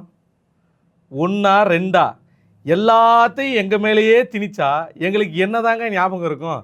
எங்களுக்கு நண்பர் தமிழரசன் சொல்லுகிற போது, சிறுவயது இளம்பருவத்தில் இருக்கும்போது 130 ரூபாக்குள்ள எங்களுடைய விடயங்கள்லாம் முடிஞ்சிரும்னு சொன்னார். அந்த இளம்பருவத்தை கடந்து திருமணம் ஆகிற போது ஆகிற வரை சமுதாயத்தில் இருக்கிற எல்லா ஆண்களும் நாங்கள் ஏக்கத்தோடு இருந்திருக்கிறோம், எப்போ எங்களுக்கு கல்யாணம் ஆகும் அப்படின்னு சொல்லி. ஆனால் கல்யாணம் ஆன 3வது மாதத்துலேயே எங்களுக்கு தெரிஞ்சிடும் ஏண்டா கல்யாணம் பண்ணோன்ற வாழ்க்கையினுடைய விரக்தியை தந்தவர்கள் யாருன்னு சொன்னால் பெண்கள் தான். ஏன்னா காலம் ஃபுல்லாக யாரோ ஒருத்தர் பாதுகாத்து அவங்கள அரவணைச்சு அவங்கள வளர்க்குறது, அதை இன்னொருத்தருக்கு கட்டி விட்டு இனிமே இந்த கடமைகளெல்லாம் உங்களுக்குன்னு சொல்லி தட்டி விடுறது தான் இந்த திருமணம்ங்கிற ஒரு உன்னதமான பந்தம். அவங்க அப்பா கல்யாணம் முன்னாடி வரைக்கும் பொண்ணு என்ன கேட்டாலும் வாங்கி கொடுத்து 2 அடி அடித்து வளர்த்துருந்தாருன்னா வரக்கூடிய இந்த பொண்ணு எங்களை கொஞ்சம் அடிக்காமல் வளர்த்துருக்கோம். எங்கே வளர்க்குறாங்க, அடித்து வளர்க்குறாங்க சொல்லுங்கள். அது விட்டுருங்க, மாவுக்கும் தயிருக்கும் வித்தியாசமே எங்களுக்கு தெரியாதான், இவங்களுக்கு நல்லா தெரியுங்க. கிச்சன் எந்த திசையில் இருக்குன்னே தெரியாது இவங்கெல்லாம் அதை பற்றி சொல்லலாமா? இந்த ஜென்சி கிட்ஸை பற்றி ரொம்ப எளிமையாக, பாலுக்கு மாவுக்கும் தயிருக்கும் எங்களுக்கு வித்தியாசம் தெரியலன்னு சொல்கிறாங்களே, கிச்சன் இருக்கிற திசை பக்கம் இவங்க போயிருப்பாங்களா? இன்னும் நடுவரவர்களே, இப்போ புதுசாக கட்டக்கூடிய ஃப்ளாட்ஸ்லலாம் பார்த்தீங்கன்னா கிச்சன் என்ற போர்ஷனே இருக்க மாட்டேங்குது. ஏன்னா சமையலறையில் நமக்கு என்ன வேலை? நாம் ஆர்டர் போட்டோமா, ஸ்விக்கியில் போட்டோமா, ஜொமேட்டோவில் போட்டோமான்னு வாங்கி தின்ற குரூப்பை சேர்ந்துக்கிட்டு இவங்க கணவர்மார்களுக்கு மாவுக்கும் தயிருக்கும் வித்தியாசம் தெரியல. தயிரை ஊற்றி இன்னும் தோசை வரலன்னு சொல்லி ஒரு அபத்தமான ஒரு பொய்யை சொல்கிறாங்களே, இதெல்லாம் ஏற்றுக்க முடியுமா? உண்மையை மனசாட்சி தொட்டு சொல்லுங்கள் நடுவர் அவர்களே. இப்போ வரும்போது கூட உங்களுக்கு தோசை ஊற்றி கொடுத்தது அண்ணன் தான், எனக்கு நல்லா தெரியும். அந்த சபையிலே நீங்கள் சொல்லணுன்ற இந்த கருத்தை நாங்கள் முன்வைக்கிறோம். அது தொடர்ந்து இவங்க வித்தியாசமாக சமைச்சு தருவாங்களாம். தோசையா, கறி குழம்பா, மட்டனா, வித்தியாசமாக சமைச்சு கொடுப்பாங்களாம். அது எல்லாத்தையும் சாப்பிட்டுட்டு நாங்கள் சொல்லுவோமா, இருந்தாலும் கொஞ்சோண்டு உப்பு போட்டிருக்கலாம், இருந்தாலும் கொஞ்சம் காரம் கம்மியாக போட்டிருக்கலான்னு எல்லா உணவிலையும் குறை சொல்கிறேன்னு சொல்கிறாங்களே. நடுவர் அவர்கள், எனக்கு பெரிய விந்தை என்னென்னா, இவங்கெல்லாம் 90களிலே நின்றுட்டாங்க போல் இருக்கு. 1990லேருந்து 2000க்குள்ளேயே இவங்கெல்லாம் ஃப்ரீஸ் ஆகிட்டாங்கன்னு நினைக்கிறேன். காரணம் என்னென்னா, இந்த காலத்தில் எந்த மனைவி யாருக்கு சமைச்சு கொடுத்தாங்கன்ற விவரம் தான் எனக்கு தெரியல. வெறுமனே இவங்க யூடியூப்பில் இருக்கிற பழைய பட்டிமன்ற வீடியோலாம் பார்த்துட்டு வந்து பேசுகிறாங்களான்னு எனக்கு தெரிய மாட்டேங்குது. ஏன்னா அந்த காலத்தில் மனைவிகள் செய்ததெல்லாம் உண்மைதான். கணவருக்கு அனுபொழுதும் செய்வாங்க, காலையிலேருந்து காஃபி கொடுப்பாங்க, காலையில் காலை உணவு செஞ்சு கொடுப்பாங்க, மதிய நேரத்தில் கணவர் வர்றதுக்கு முன்னாடி மதிய உணவு செஞ்சு கொடுப்பாங்க, இரவு நேரத்தில் சுட சுட சாதம் வடித்து கணவருடைய அசதி தெரியாத அளவுக்கு அவரை உபசரித்து படுக்க வைப்பாங்க. இதெல்லாம் நடந்தது உண்மை. ஆனால் இப்போ இந்த சமகாலத்தில் என்ன நடக்குதுங்கிறது தான் கேள்வி. இப்போ இந்த சமகாலத்தில் என்ன நடக்குது? நடுவர் அவர்களே, கணவன்மார்கள் தான் மனைவிகளை முதல்ல எழுப்புறாங்க. முதல்ல அதை நீங்கள்லாம் தெரிஞ்சுக்கணும். மனைவியை அந்த காலத்தில் ஏன் படிக்க வைக்கிறோன்னு ஒரு கேள்வி எழுப்புனாங்க. அதன் பிறகு எதுக்கு வேலைக்கு அனுப்புகிறோன்னு ஒரு கேள்வி எழுப்புறாங்க. பெருந்தன்மையான மனதில் ஆணுக்கு பெண்ணுங்கு இழப்பிள்ளை கான் என்கிற வரிகளுக்கு ஒப்ப பெண்களை வேலைக்கு அனுப்பணும், படிக்க அனுப்பணும். படிக்கிறதுக்கு உறுதுணையாக இருந்தோம். வாழ்க்கையில் உயர்ந்து முன்னேறுவதற்கு எல்லா படிநிலைகளையும் ஒரு ஆண் அவங்களோட உடனே இருந்தாங்களே. இப்போ சொல்லுங்கள், நீங்கள் எந்த பெண்ணு காலையில் எழுந்துக்கிறாங்க சொல்லுங்கள்? 5 மணிக்கு எந்திரிக்கிற ஒரே ஒரு பெண்ணை நடுவர் அவர்களே, உங்களை கூட எனக்கு சந்தேகம் தான். ஏன்னா மனைவி ஆன பிறகு கணவன் எல்லா சுமைகளும் எடுத்துக்கொள்வதால் மனைவிகளுக்கு அசந்து தூங்கிடுறாங்க. ஏன்னா அசதி இல்லையா, எல்லா வேலையும் அவர் வீட்டுக்காரரே பார்த்துறாரு. தூங்கி தூங்கி அசந்து மறுபடியும் அசந்து தூங்கிடுறாங்க. அதனால் விடியற்காலை எழுகிற மனைவிகளே இல்லை என்கிற நிலை உருவான பிறகும் கூட இவங்க விதவிதமாக சமைச்சு கொடுக்குறாங்கன்னா எனக்கு மிகப்பெரிய ஆச்சரியம் நடுவர்களே. சரி, அதை கூட விட்டுறலாம். இவங்க பேசும்போது அற்புதமாக ஒரு வார்த்தை சொன்னாங்க. இந்த சொந்தக்காரர்கள் எல்லாம் எங்களுடைய வாழ்க்கையை உயர்த்துவதற்கு என்னென்ன பாடுபட்டாங்க தெரியுமான்ற மாதிரிலாம் அன்பு தங்கி பேசிட்டு போனாங்க. எனக்கு மிகப்பெரிய ஆச்சரியம். எனக்கு ஒரு சொந்தக்காரன் கூட அந்த மாதிரி இல்லையே. என்னுடைய வாழ்க்கையை உயர்த்துவதற்கு எந்த சொந்தக்காரனும் இல்லாமல் போயிட்டானேன்ற மாதிரி எங்களுக்கு இருக்கிற ஒரே சந்தோஷம் என்ன தெரியுங்களா நடுவர் அவர்களே? பண்டிகை காலங்களில் பண்டிகைன்னு ஒரு நாள் வந்துட்டா எங்களுடைய மச்சினிச்சிகள்லாம் எங்கள் வீட்டுக்கு வருவாங்க. அந்த ஒரே சொந்தம் மட்டும் தான் எங்களுக்கு இப்போ வரைக்கும் இருக்கிற ஒரே மகிழ்ச்சி நடுவர் அவர்களே. இன்னொரு பெரிய அபாந்தமான ஒரு குற்றச்சாட்டை எங்கள் மேலே வைக்கிறாங்க. கணவன்மார்களெல்லாம் பண்டிகை காலங்களில் அந்த ரிமோட் எடுத்து டிவியை போட்டுடுறாங்க. டிவியை போட்டு டிவியை தான் பார்த்துட்டு இருக்கிறாங்க. இதனால் ஒரு வேலை செய்யாமல் அப்படியே இருந்த இடத்துல இருக்கிறாங்களே. இதுக்கு அவருக்கு கொடுக்குற அந்த மகிழ்ச்சிக்கு காரணம் யார்? மனைவியாகிய நாங்கள் தானே என்று கம்பீரமாக பேசிட்டு போனாங்களே. இது எவ்வளோ பெரிய அபத்த நடுவர்களே. அந்த ஒரே ஒரு நாள் மட்டும்தாங்க ரிமோட் எங்கள் கையில் இருக்குது. நீங்கள் வீட்டில் இருக்கிற பொம்பளைங்கள்ட்ட கேளுங்களேன், அம்மா எங்கம்மா நீங்கள் என்னட்ட கேளுங்க, ஒரு 7 மணிக்கு நேரில் சந்திக்கலாமான்னா நான் வாட்சை பார்த்துட்டு 7 வேணாங்க 7:30க்கு வரலான்னு சொல்லுவேன். அதே எங்கள் வீட்டில் இருக்கிற என்னோடய மனைவி கிட்ட கேளுங்களேன், 7 மணிக்கு அம்மா வந்துட்டுங்கம்மாண்ணா, ஏங்க 7 மணிக்கு வேணாங்க, ரோஜா சீரியல் போடுற டைமுக்கு வாங்க வீட்டுக்கு அப்படின்னு சொல்லி காலம் முழுதும் தொலைக்காட்சியிலேயே தொலைத்தவர்கள் எங்களை பார்த்து சொல்கிறாங்க. ஒரு அபாண்டமான குற்றச்சாட்டை வைக்கிறாங்க. தொலைக்காட்சிகளில் நாங்கள் மூழ்கி போயிருக்கிறோன்னு சொல்கிறத இதையெல்லாம் நினைத்து பார்க்கும்போதே எப்படிப்பட்ட ஒரு அபத்தமானவர்களை இந்த பட்டிமன்றத்துக்கு கூப்பிட்டு இந்த மேடையில் பேசிட்டு போயிருக்காங்கன்னு நினைக்கும் போதே எனக்கு மிகப்பெரிய வருத்தமாக இருக்குது. சரி, அதுதான் ஒன்றுனா எங்களுக்கெல்லாம் நன்றி உணர்வே இல்லையா? உண்மையே சொல்லுங்கம்மா, உங்களுக்கு தாம்மா ஒரு ஆண்கள் மீதே நன்றி உணர்வே இல்லாமல் இருக்குது. காலம் முழுதும் வளர்த்தானே உங்கள் அப்பா மேலே நன்றி உணர்வு இருக்கா? அவர் புண்ணியமாக எங்கேயோ இருக்கிறாப்புல. எப்பா 20 வருஷம் நான் கஷ்டப்பட்டேன், இன்னொரு 20 வருஷம் நீ கஷ்டப்படுப்பான்னு எங்கள் மேலே தள்ளிட்டு போயிட்டாப்புல. சரி, உங்களை கண்கலங்காமல் இல்லைங்க, அதெல்லாம் அந்த காலம். கணவர் ஏய்னா அவருக்கு கையை கட்டி அவர் முன்னாடி பேசுகிறதெல்லாம். இப்போ அவங்கெல்லாம் ஏய்ன்னு சொல்கிறதே கிடையாது. மனைவிமார்கள் தான் டேயின்னு சொல்கிறாங்க. கேட்டால் அது ட்ரெண்டுன்றாங்க. நம்ம என்னங்க பண்ணுறது? அம்மா முன்னாடி மட்டுமாவது அப்படி சொல்லாமல் வருமானு தான் கேட்க முடியும். நடுவர் அவர்களே, சரி இவங்க தான் பரவாயில்ல, ஏதோ குட்டி குழந்தை பேசிட்டு போயிட்டாங்க, ஜென்சி கிட்டுன்னு விட்டுறலான்னு வைங்க. எனக்கு பேராசிரியர் சுபா அருணாச்சலம் பேசுனாங்க பாருங்க, எனக்கு மிகப்பெரிய ஆச்சரியம். என்னடா இது, ஒரு பேராசிரியர் 10 பேருக்கு பாடம் நடத்துகிற ஆள் பொய் சொல்ல மாட்டாங்களே, ஒரு நியாயத்தின் பக்கம் நிற்பாங்கன்னு பார்த்தா வாயை திறந்ததுலேருந்து பொய் தான். பாவங்க எங்கள் அணியில் இந்த இடத்துல நீங்கள் கவனிக்கணும், ஆண்கள் எந்த அளவுக்கு பாவமான நிலையில் இருக்கிறோம் பாருங்கள். நாங்கள் வந்து இந்த மேடையில் புலம்பிட்டு போனோமா, எங்களுக்கு பொண்ணே கிடைக்காதான். ஏங்க, பொண்ணு எங்களுக்கு கிடைக்கிறது ஒரு பிரச்சனை இல்லைங்க, எங்களை போன்றவர்கள் இந்த பெண்களுக்கு கணவராக அமைவது தான் இந்த சமூகத்தில் மிகப்பெரிய பிரச்சனையாக இருக்குது. ஏன்னா நாங்கள் மட்டும்தான் உங்களை பார்த்துக்க முடியும். உங்கள் அப்பா எப்படி பார்த்துக்கிட்டாரோ அதுக்கு ஒரு படி மேலே இல்லை, அதை விட பல மடங்கு பாற்றக்கூடிய ஆண்கள் எங்களையே இப்படி சொல்கிறீங்களே, மீதி பேர்கிட்ட நீங்கள் எப்படி சொல்லுவீங்க? அவங்க சொல்லாங்க, பொண்டாட்டி பேச்சை கேளுங்க கேளுங்க கேளுங்க. காலம் முழுக்க பொண்டாட்டி பேச்சு மட்டும்தானங்க கேட்டுட்ருக்குறான். அந்த காலத்தில் நடுவர்களே உங்களுக்கு தெரியும், குடும்பங்கள் வந்து கூட்டு குடும்பங்களாக வாழ்ந்துட்டு இருந்தது. அம்மா இருப்பாங்க, அப்பா இருப்பாங்க, அவர்களுடைய அப்பா அம்மா இருப்பாங்க, நாத்தனார் இருப்பாங்க, மாமியார் மாமனார்னு ஒரு கூட்டு குடும்பமாக வாழ்ந்த சமூகம் காலப்போக்கில் கரைந்து போனது. அது காரணம் என்ன தெரியுமா? மனைவியினுடைய பரிணாம வளர்ச்சி. நீங்கள் புரிஞ்சிக்கல. பண்டிகை காலங்களில் மகிழ்ச்சி இந்த குடும்பத்துக்கு வர்றதுக்கு யார் காரணம்னு சொல்கிறீங்களே, நீங்களே சொன்னீங்க நடுவர்களே, 4 கொண்டை ஒன்று சேர்ந்தா அங்கே சண்டை அப்படின்னு சொன்னீங்க இல்லையா? அதான் உண்மை.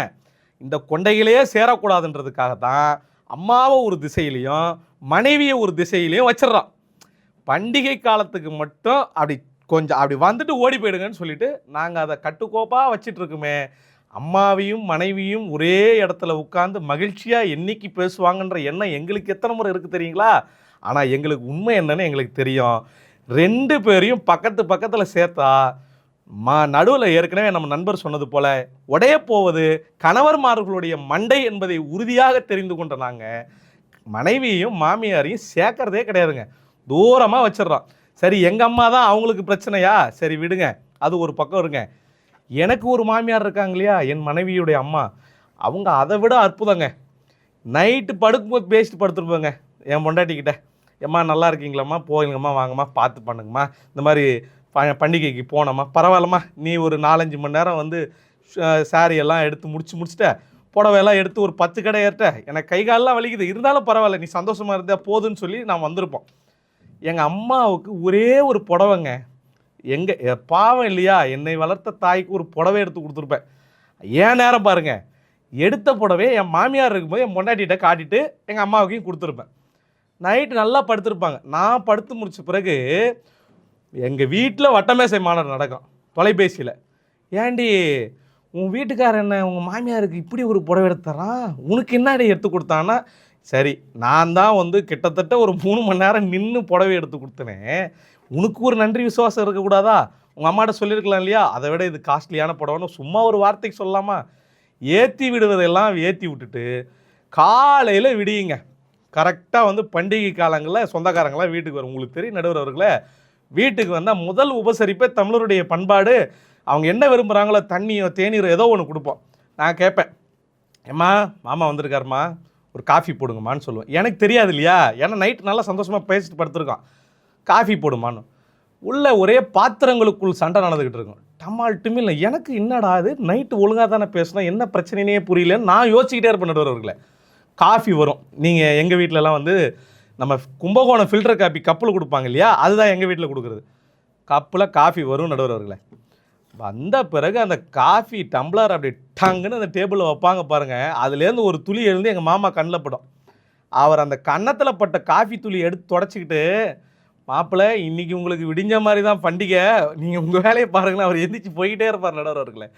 அப்படிப்பட்ட சூழலில் வந்து இந்த மனைவிகள் எங்களை தள்ளுகிற போது கூட அவர்களுக்கு பண்டிகை காலங்களில் ஒரு மகிழ்ச்சியை உருவாக்கி தரணுன்றதுக்காக கடன்பட்டோ கஷ்டப்பட்டோ துன்பப்பட்டோ துயரப்பட்டோ அவங்களுக்கு காஞ்சிபுரம் பட்டு வாங்கிட்டு வந்து தர்றமே, கொஞ்சம் கூடமாக எங்கள் மீது கரிசனம் கிடையாது. நடுவரவர்களே, இது கூட நம்ம ஒரு அளவுக்கு மன்னித்து விட்டுறலாம். இந்த பேராசிரியர் பேசுனாங்க பாருங்கள், எனக்கு மிகப்பெரிய வருத்தம். ஏன்னா நண்பர் சொன்னார், ஏங்க ஆண்கள் வந்து போன உடனே ட்ரெஸ் எல்லாம் தெரிவு பண்ணிட்டு வந்துடும், இந்த பெண்கள் இல்லைங்க இவ்வளோ நேரம் பண்ணுறீங்கன்னா. அவங்க சொல்கிறாங்க, ஏங்க உங்களுக்கு தான் வந்து 1 ஃப்ளோர் தான் இருக்குது, எங்களுக்கு 3 ஃப்ளோர் இருக்குது அப்படின்னா. நீங்கள் 3 ஃப்ளோர் வைக்கலாம், அந்த கடைக்குள்ளே நுழைவீங்களா? முதல்ல 3000 மாடல் வச்சு ஒரே மாடல் எடுக்கிற நீங்கள் எங்கே இருக்கீங்க? 3 மாடல் வச்சு ஒரு மாடல் எடுக்கிற நாங்கள் எங்கே இருக்கிறோம்? இந்த தேர்வில் கூட பல சாய்ஸ் இருக்குன்னு எதிர்பார்க்குற நீங்கள் எங்கே இருக்கீங்க? கட்டுனா போதும் உடை, கல்யாணம் ஆன பிறகு என்னை பார்ப்பதற்கோ என்னை ரசிப்பதற்கோ யார் இங்கே இருக்கிறாருன்னு சொல்லக்கூடிய ஆண்கள் எங்கே இருக்கிறோம்? நீங்கள் பண்டிகை காலங்களில் வெளியில் வர்ற ஒரு பொண்ணாவது நீங்கள் நல்ல முறையில் பார்த்துருப்பீங்களா நடுவர்களே? சாதாரண காலத்தில் பார்த்தீங்கன்னா பெண்கள் அப்படியே வேற மாதிரி இருப்பாங்க. பண்டிகை காலங்களை பாருங்கள், ஏம்மா என்னம்மா உங்கள் அக்கா வந்திருக்காங்களா, எங்கம்மா பாப்பான்னு கேட்குற அளவுக்கு மேக்கப்பை பூசி அப்பி கொண்டிருக்கிற பெண்களே நீங்கள் சொல்லலாமா? நாங்கள் மகிழ்ச்சி எதுவுமே தெரியாத நாங்கள் உங்களுக்கு 4 ஃப்ளோர் 5 ஃப்ளோர் வச்சுருக்கிறேன், நீங்கள் இந்த விவரங்களை சொல்லலாமா நடுவர்களே? எங்களுக்கு மிகப்பெரிய வருத்தம் சொன்னாங்க. பொண்டாட்டியோட பிறந்தநாள் தெரியுது கிடையாது, உன்னோட பிறந்தநாள் தெரியுது கிடையாது, குழந்தைகளை பற்றி தெரியுது கிடையாது, எதுவுமே உங்களுக்கு தெரியுது கிடையாதுன்னா, ஏம்மா தினந்தோறும் நடுவர் அவர்களை நான் இந்த செய்தி இங்கே பதிவிட்டே ஆகணும். என்னுடைய மனைவி 2 விஷயத்தை பார்த்து நான் கண்டுபிடிச்சிடுவேன். என்ன அது நீங்கள்லாம் தெரிஞ்சுக்கணும் நடுவர் அவர்களே. 1, வீட்டுக்கு வருகிற போது பாத்திரங்கள் உருண்டாலோ சத்தம் அதிகமாக இருந்தாலோ கண்டுபிடிச்சிடுவேன் ஏதோ ஒரு பிரச்சனைன்னு சொல்லி. 2வது விஷயம், அந்த பிரச்சனை என்னன்னு கண்டுபிடிக்கிறதுக்காக கிட்டத்தட்ட ஒரு 10 நாள் என் மனைவி எது சொன்னாலும் சரிம்மா சரிம்மா சரிம்மான்னு சொல்லிக்கிட்டே வரும் நடுவர்களே. சரிக்கு செட் ஆகலைன்னா 3 ரீ எங்கள் அப்பா கற்றுக் கொடுத்தாங்க நடுவர்களே. திருமண வாழ்க்கை மிகச்சிறப்பாக நடைபெற வேண்டும் என்றால் 3 ரீயை நீ கற்றுக்கொள்ளுன்னு 3 ரீ எனக்கு வரமாக கொடுத்தார். 1, நான் சொன்ன நடுவர்களே 10 நாள் சரி முடியலையா, 10 நாள் சமாதானம் பண்ண முடியலையா, அடுத்து 2வது ரீ சாரி. இது மிக முக்கியமான வரி நடுவர் அவர்களே, முக்கியமான ரீ. காரணம் என்னென்னா, நடுவர் அவர்களே நாம் எந்த தவறும் தெரியாமல் இருந்திருப்போம், அந்த பிரச்சனைக்கு நாம் காரணம் இல்லாமல் இருந்திருப்போம், இன்னும் சொல்லப்போனால் அந்த பிரச்சனை என்னன்னே நமக்கு தெரியாமல் இருந்திருக்கும். ஆனாலும் மனைவி சொல்லிட்டால் சாரி என்ற வார்த்தையை சொல்லி சமாதானப்படுத்தணும். சரி 2வது ரீயும் முடியலைன்னு வச்சுக்கோங்க நடுவர்களே, கடைசி ரீ தான் அட்டகாசமான ரீ, அது சாரி. எந்த மனைவியாக இருந்தாலும் முதல் 2 ரீக்கு சமாதானம் ஆகவில்லை என்றால் 3வதாக இருக்கிற அந்த சாரியை எடுத்து கொடுத்தா சமாதானமாக ஆயிடுவாங்கன்னு எங்கள் அப்பா சொன்னதை நான் பின்பற்றினேன். என் மனைவியும் சமாதானம் ஆளா. அப்புறம் ஒரு 2 நாள் கழிட்டு நான் கேட்குறேன் என் மனைவியிடம், ஏம்மா என்ன தான் பிரச்சனை, எதனாலம்மா கோவப்படுறேன் என் மேலே அப்படின்னு சொன்னால், என் மனைவி சொன்னால் நடுவர்களே ஒரு வார்த்தை எனக்கு அப்படியே உள்ளுக்குள்ளே தச்சிட்டு, ஏங்க அந்த 3வது தெருவில் ஒரு பொம்பளை இருக்காளே, அவள் கட்டியிருக்கிற புடவையை விட என் புடவையை கம்மியாக எடுத்து கொடுத்தியேன்னு ஒரு வரி சொல்கிறா பாருங்க நடுவர்களே. நான் காலையில் இருந்துச்சு என் கோர்ட்டுக்கு போய் கேஸை பார்ப்பேனா, 3வது தெருவு இருக்கிற பொம்பளை கட்டியிருக்கிற புடவையோட ரேட்டை பார்ப்பேனா நடுவர்களே.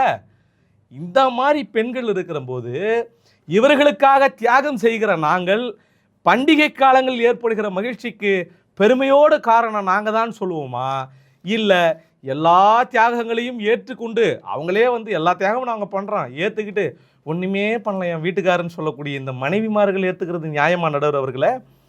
நடுவர் அவர்களே, 2வது நம்ம பேராசிரியர் சொல்லும்போது எனக்கு பகீர்னு ஆகிப்போச்சு நடுவர் அவர்களே. என்னென்னா, பண்டிகை காலங்களில் நாங்கள் கடன் வாங்கி உங்களுக்கு மகிழ்ச்சியோடு செய்கிறோம், 3 நாள் கழித்து கடன்காரன் வீட்டில் நிற்கும்போது என்ன தானம்மா ஆபாசமாக திட்டுறான்னா, அவங்க சொன்னாங்க, எப்பா இந்த கடைக்காரனுக்கா வாக்கப்பட்டேன்னு சொல்லி தோழர் சொன்னார் தமிழரசன். அதுக்கு பதிலுரை சொன்னாங்க பாருங்கள், ஏங்க கடன் பட்டால் நீங்கள் மட்டுமாங்க படுறீங்க, கையில் காதில் கிடக்கிற வளைவெல்லாம் கொடுத்தீங்கன்னு ஒரு கதை சொன்னாங்க பாருங்கள் நடுவர்களே.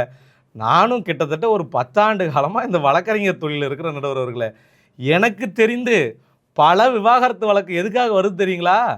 ஏற்பட்ட அதாவது இன்னும் சொல்ல போனால் மனைவி சொல்லி வாங்கியிருக்கிற கடனுக்கு, எப்படி மனைவி சொல்லி கணவன் வாங்கிய கடனுக்கு அந்த கடனை அடைப்பதற்காக கல்யாணத்தில் கொடுத்த, அதாவது கஷ்ட காலங்களில் உதவியாக இருக்கலாம் அப்படின்னு நினைத்து கொடுத்த அந்த ஆபரணங்களை வங்கிக்கு வைக்க கேட்டால் போதும் நடுவர்களே, TV case, domestic violence case. சரி அது மட்டுமா? அது கிடையாது நடுவர்களே, வரதட்சணை கொடுமை கேஸு. ஓடு, இவன் என்கிட்ட இத்தனை லட்சம் கேட்குறான், இந்த தவறு நகை கேட்குறான், எத்தனை வழக்கு நீதிமன்றத்தில் இருக்குது. ஆனால் அவங்க வாயே கூசாமல் இந்த பேராசிரியர் சொல்கிறாங்களே, நான் வளையலெல்லாம் எடுத்து கொடுக்குற பெண்கள் நாங்கள் தான். அதெல்லாம் இருந்ததுங்க இந்த சமூகத்தில். ஆனால் காலப்போக்கில் மறைந்து டைனோசர் காலத்திலேயே அது மறைஞ்சிட்டுன்னு சொல்கிறது போல் 2000களிலே அதெல்லாம் முடிஞ்சு போச்சு நடுவர் அவர்களே. நான் இந்த மேடையில் மிக கௌரவமாக சொல்லுகிறேன், குடும்பங்களில் பண்டிகை காலங்களில் மகிழ்ச்சிக்கு யார் காரணம் என்றால் தியாக உணர்வோடு, இன்னும் சொல்லனா மாமியாரும் மருமகளும் ஒரே இடத்துல இருந்தால் புடவையின் விலையில் கூட சண்டை வரலாம். என் பையன் எனக்கு கம்மியாக எடுத்து கொடுத்துட்டானே, என் கணவர் எனக்கு அவங்க அம்மாவுக்கு எடுத்து கொடுத்ததை விட கம்மியாக எடுத்து கொடுத்துருக்கானேன்னு சொல்லக்கூடிய காலகட்டத்தில் 120 ரூபா வேட்டி வாங்கி கொடுத்தா கூட புது துணி என்கிற அந்த ஒற்றை சொல்லுக்குள் அடக்கி மகிழ்ச்சியோடு கட்டி கொண்டு மனைவிக்காக, பெற்ற பிள்ளைகளுக்காக தன்னை பெற்றெடுத்த பெற்றோர்களுக்காக அனுதினமும் உருகி கொண்டிருக்கிற ஆண்கள் தான் உண்மையிலேயே மகிழ்ச்சிக்கான காரணம். பண்டிகை காலங்களில் நீங்கள் எல்லாரும் பார்க்கலாம், வானத்தில் தீப்பொறிகளோடு வெடிக்கிற வெடியை பார்த்து கொண்டிருப்பீர்கள். ஆனால் அந்த வெடிக்கு பின்னால் இருக்கிற கடன் சுமை, அந்த கடன் சுமையை எப்படி கட்டப்போகிறோம் என்ற ஏக்கம், இவை இரண்டையும் சுமந்து கொண்டே இருக்கிற கணவன்மார்கள் தான். அவர்கள் கண்களில் இருக்கிற அந்த ஏக்கமும் பாச உணர்வும் தியாக உணர்வும் தான் குடும்பத்தில் பண்டிகை காலங்களில் ஏற்படுகிற மகிழ்ச்சிக்கு ஆண்கள் தான் காரணம் என்கிற உன்னதமான தீர்ப்பை நீங்கள் தர வேண்டும் என்று சொல்லி விடைபெறுகிறேன். நன்றி, வணக்கம். ரொம்ப சரியான முறையில் பல செய்திகளை எடுத்து சொன்னார். அதுலேயும் இப்போது தம்பி தமிழரசனுக்கு வேற கல்யாணம் ஆகாத ஒரு சூழலில் அவர் பொண்ணை தேடும்போது முடி நீளமாக கேட்குறாரு, ஆனால் பொண்ணு என்னமோ வாய் நீளமாக கிடைக்குது அப்படின்னு சொல்கிற மாதிரி தான் இந்த பேச்சு அமைஞ்சிருக்கு அப்படின்னு பார்க்குறோம். அப்போது ரெண்டு தரப்புலேயும் ஒரு காரசாரமான ஒரு விவாதம்.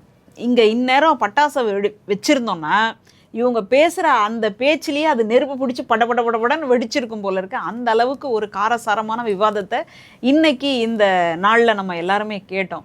அப்போது யார் குடும்பத்துக்கான மகிழ்ச்சியை பாதுகாக்கிறாங்க, யார் பண்டிகை நாள்களில் இன்னும் அதிகமாக உழைக்கிறாங்க, அது ஓட்டி அப்படின்னே சொல்லலாம். ஓவர் டைமில் மகிழ்ச்சியை கொண்டு சேர்க்குறவங்க யார், கணவனா மனைவியா?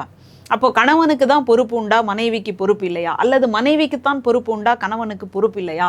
இப்படின்ற பல்வேறு கேள்விகள் நம்ம தொலைச்சி எடுத்துக்கிட்டே இருக்குது. நம்ம பட்டிமன்றத்தில் பண்டிகையினுடைய மகிழ்ச்சிக்கு ஆண்கள் தான் காரணம் அப்படின்னு சொன்னாலோ, அல்லது பெண்கள் தான் காரணம் அப்படின்னு சொன்னாலோ இயற்கை விதிக்கு எதிராக போயிடுமே அப்படின்ற ஒரு சிக்கலில் இன்றைக்கி நான் மாட்டிக்கிட்டு இருக்கிறேன். இவங்களுக்கு என்ன, இவங்க பாட்டுக்கு பேசிட்டு போயிட்டாங்க, இவங்களும் சொல்லிட்டு போயிட்டாங்க. இப்போது முடிவு சொல்ல வேண்டிய இடத்துல இன்றைக்கி நான் தான் இருக்கிறேன். பெண்களினுடைய தியாகம் எப்படிப்பட்டது? ஒரு உடல்லேருந்து ஒரு உயிர் பிரியுது அப்படின்னு சொன்னால் அதை சவம்னு சொல்லிடுவோம். ஆனால் அதே உடல்லேருந்து ஒரு உயிர் வெளியில் வருதுன்னு சொன்னால் அதுதான் பிரசவம். அது ரெண்டாவது பிறவி எடுப்பதை போல தனக்கு ஒருவேளை ஏதாவது நடந்தாலும் கூட தன்னுடைய குழந்தை வரணும் அப்படின்னு நினச்சி அந்த குடும்பத்திற்காக தியாகம், தன்னுடைய உயிரை கூட தியாகம் செய்யக்கூடிய தன்மையில் பெண்கள் தான் இருக்கிறாங்க அப்படின்னு சொல்லி பார்க்குறோம். அப்போ அந்த வகையில் ஆண்களினுடைய தியாகத்திற்கு ஒரு 49 மதிப்பெண்கள் கொடுத்தா, பெண்களினுடைய மகிழ்ச்சி அந்த காரணமாக இருப்பவர்கள் அப்படின்றதுக்கு 51 மதிப்பெண்கள் கொடுப்பது என்பது சரியாக இருக்கும். அதனால் ரெண்டு பேரும் கிட்டத்தட்ட ஒரு 2-3 மதிப்பெண்களில் தான் ஒருத்தரை விஞ்சி ஒருத்தங்க இருக்கிறாங்களே தவிர ரெண்டு பேருடைய தேவையும் இந்த இயற்கையினுடைய நியதிப்படி ரொம்ப சமமாக தேவைப்படுகின்றது. குடும்ப உறவில் ஒரு சமாதானமான, ஒரு சமரசமான, ஒரு மகிழ்ச்சியான ஒரு வாழ்க்கை முறை வேணும் அப்படின்னா ரெண்டு பேருமே விட்டு கொடுத்து ரெண்டு பேருமே மனமகிழ்வோடு வாழ வேண்டும் அப்படின்னு சொல்லி இந்த நல்ல நாளில் உங்கள் எல்லாருக்கும் ஒரு வாழ்த்துக்களையும் மகிழ்ச்சியும் பரவச் செய்யக்கூடிய இந்தியா தமிழ் வலையொலி காட்சிக்கு மீண்டும் எங்களுடைய நெஞ்சார்ந்த வாழ்த்துக்களையும் வணக்கங்களையும் தெரிவித்துக் கொள்கின்றோம். எங்களுடைய குழுவின் சார்பாக நன்றி, வணக்கம்.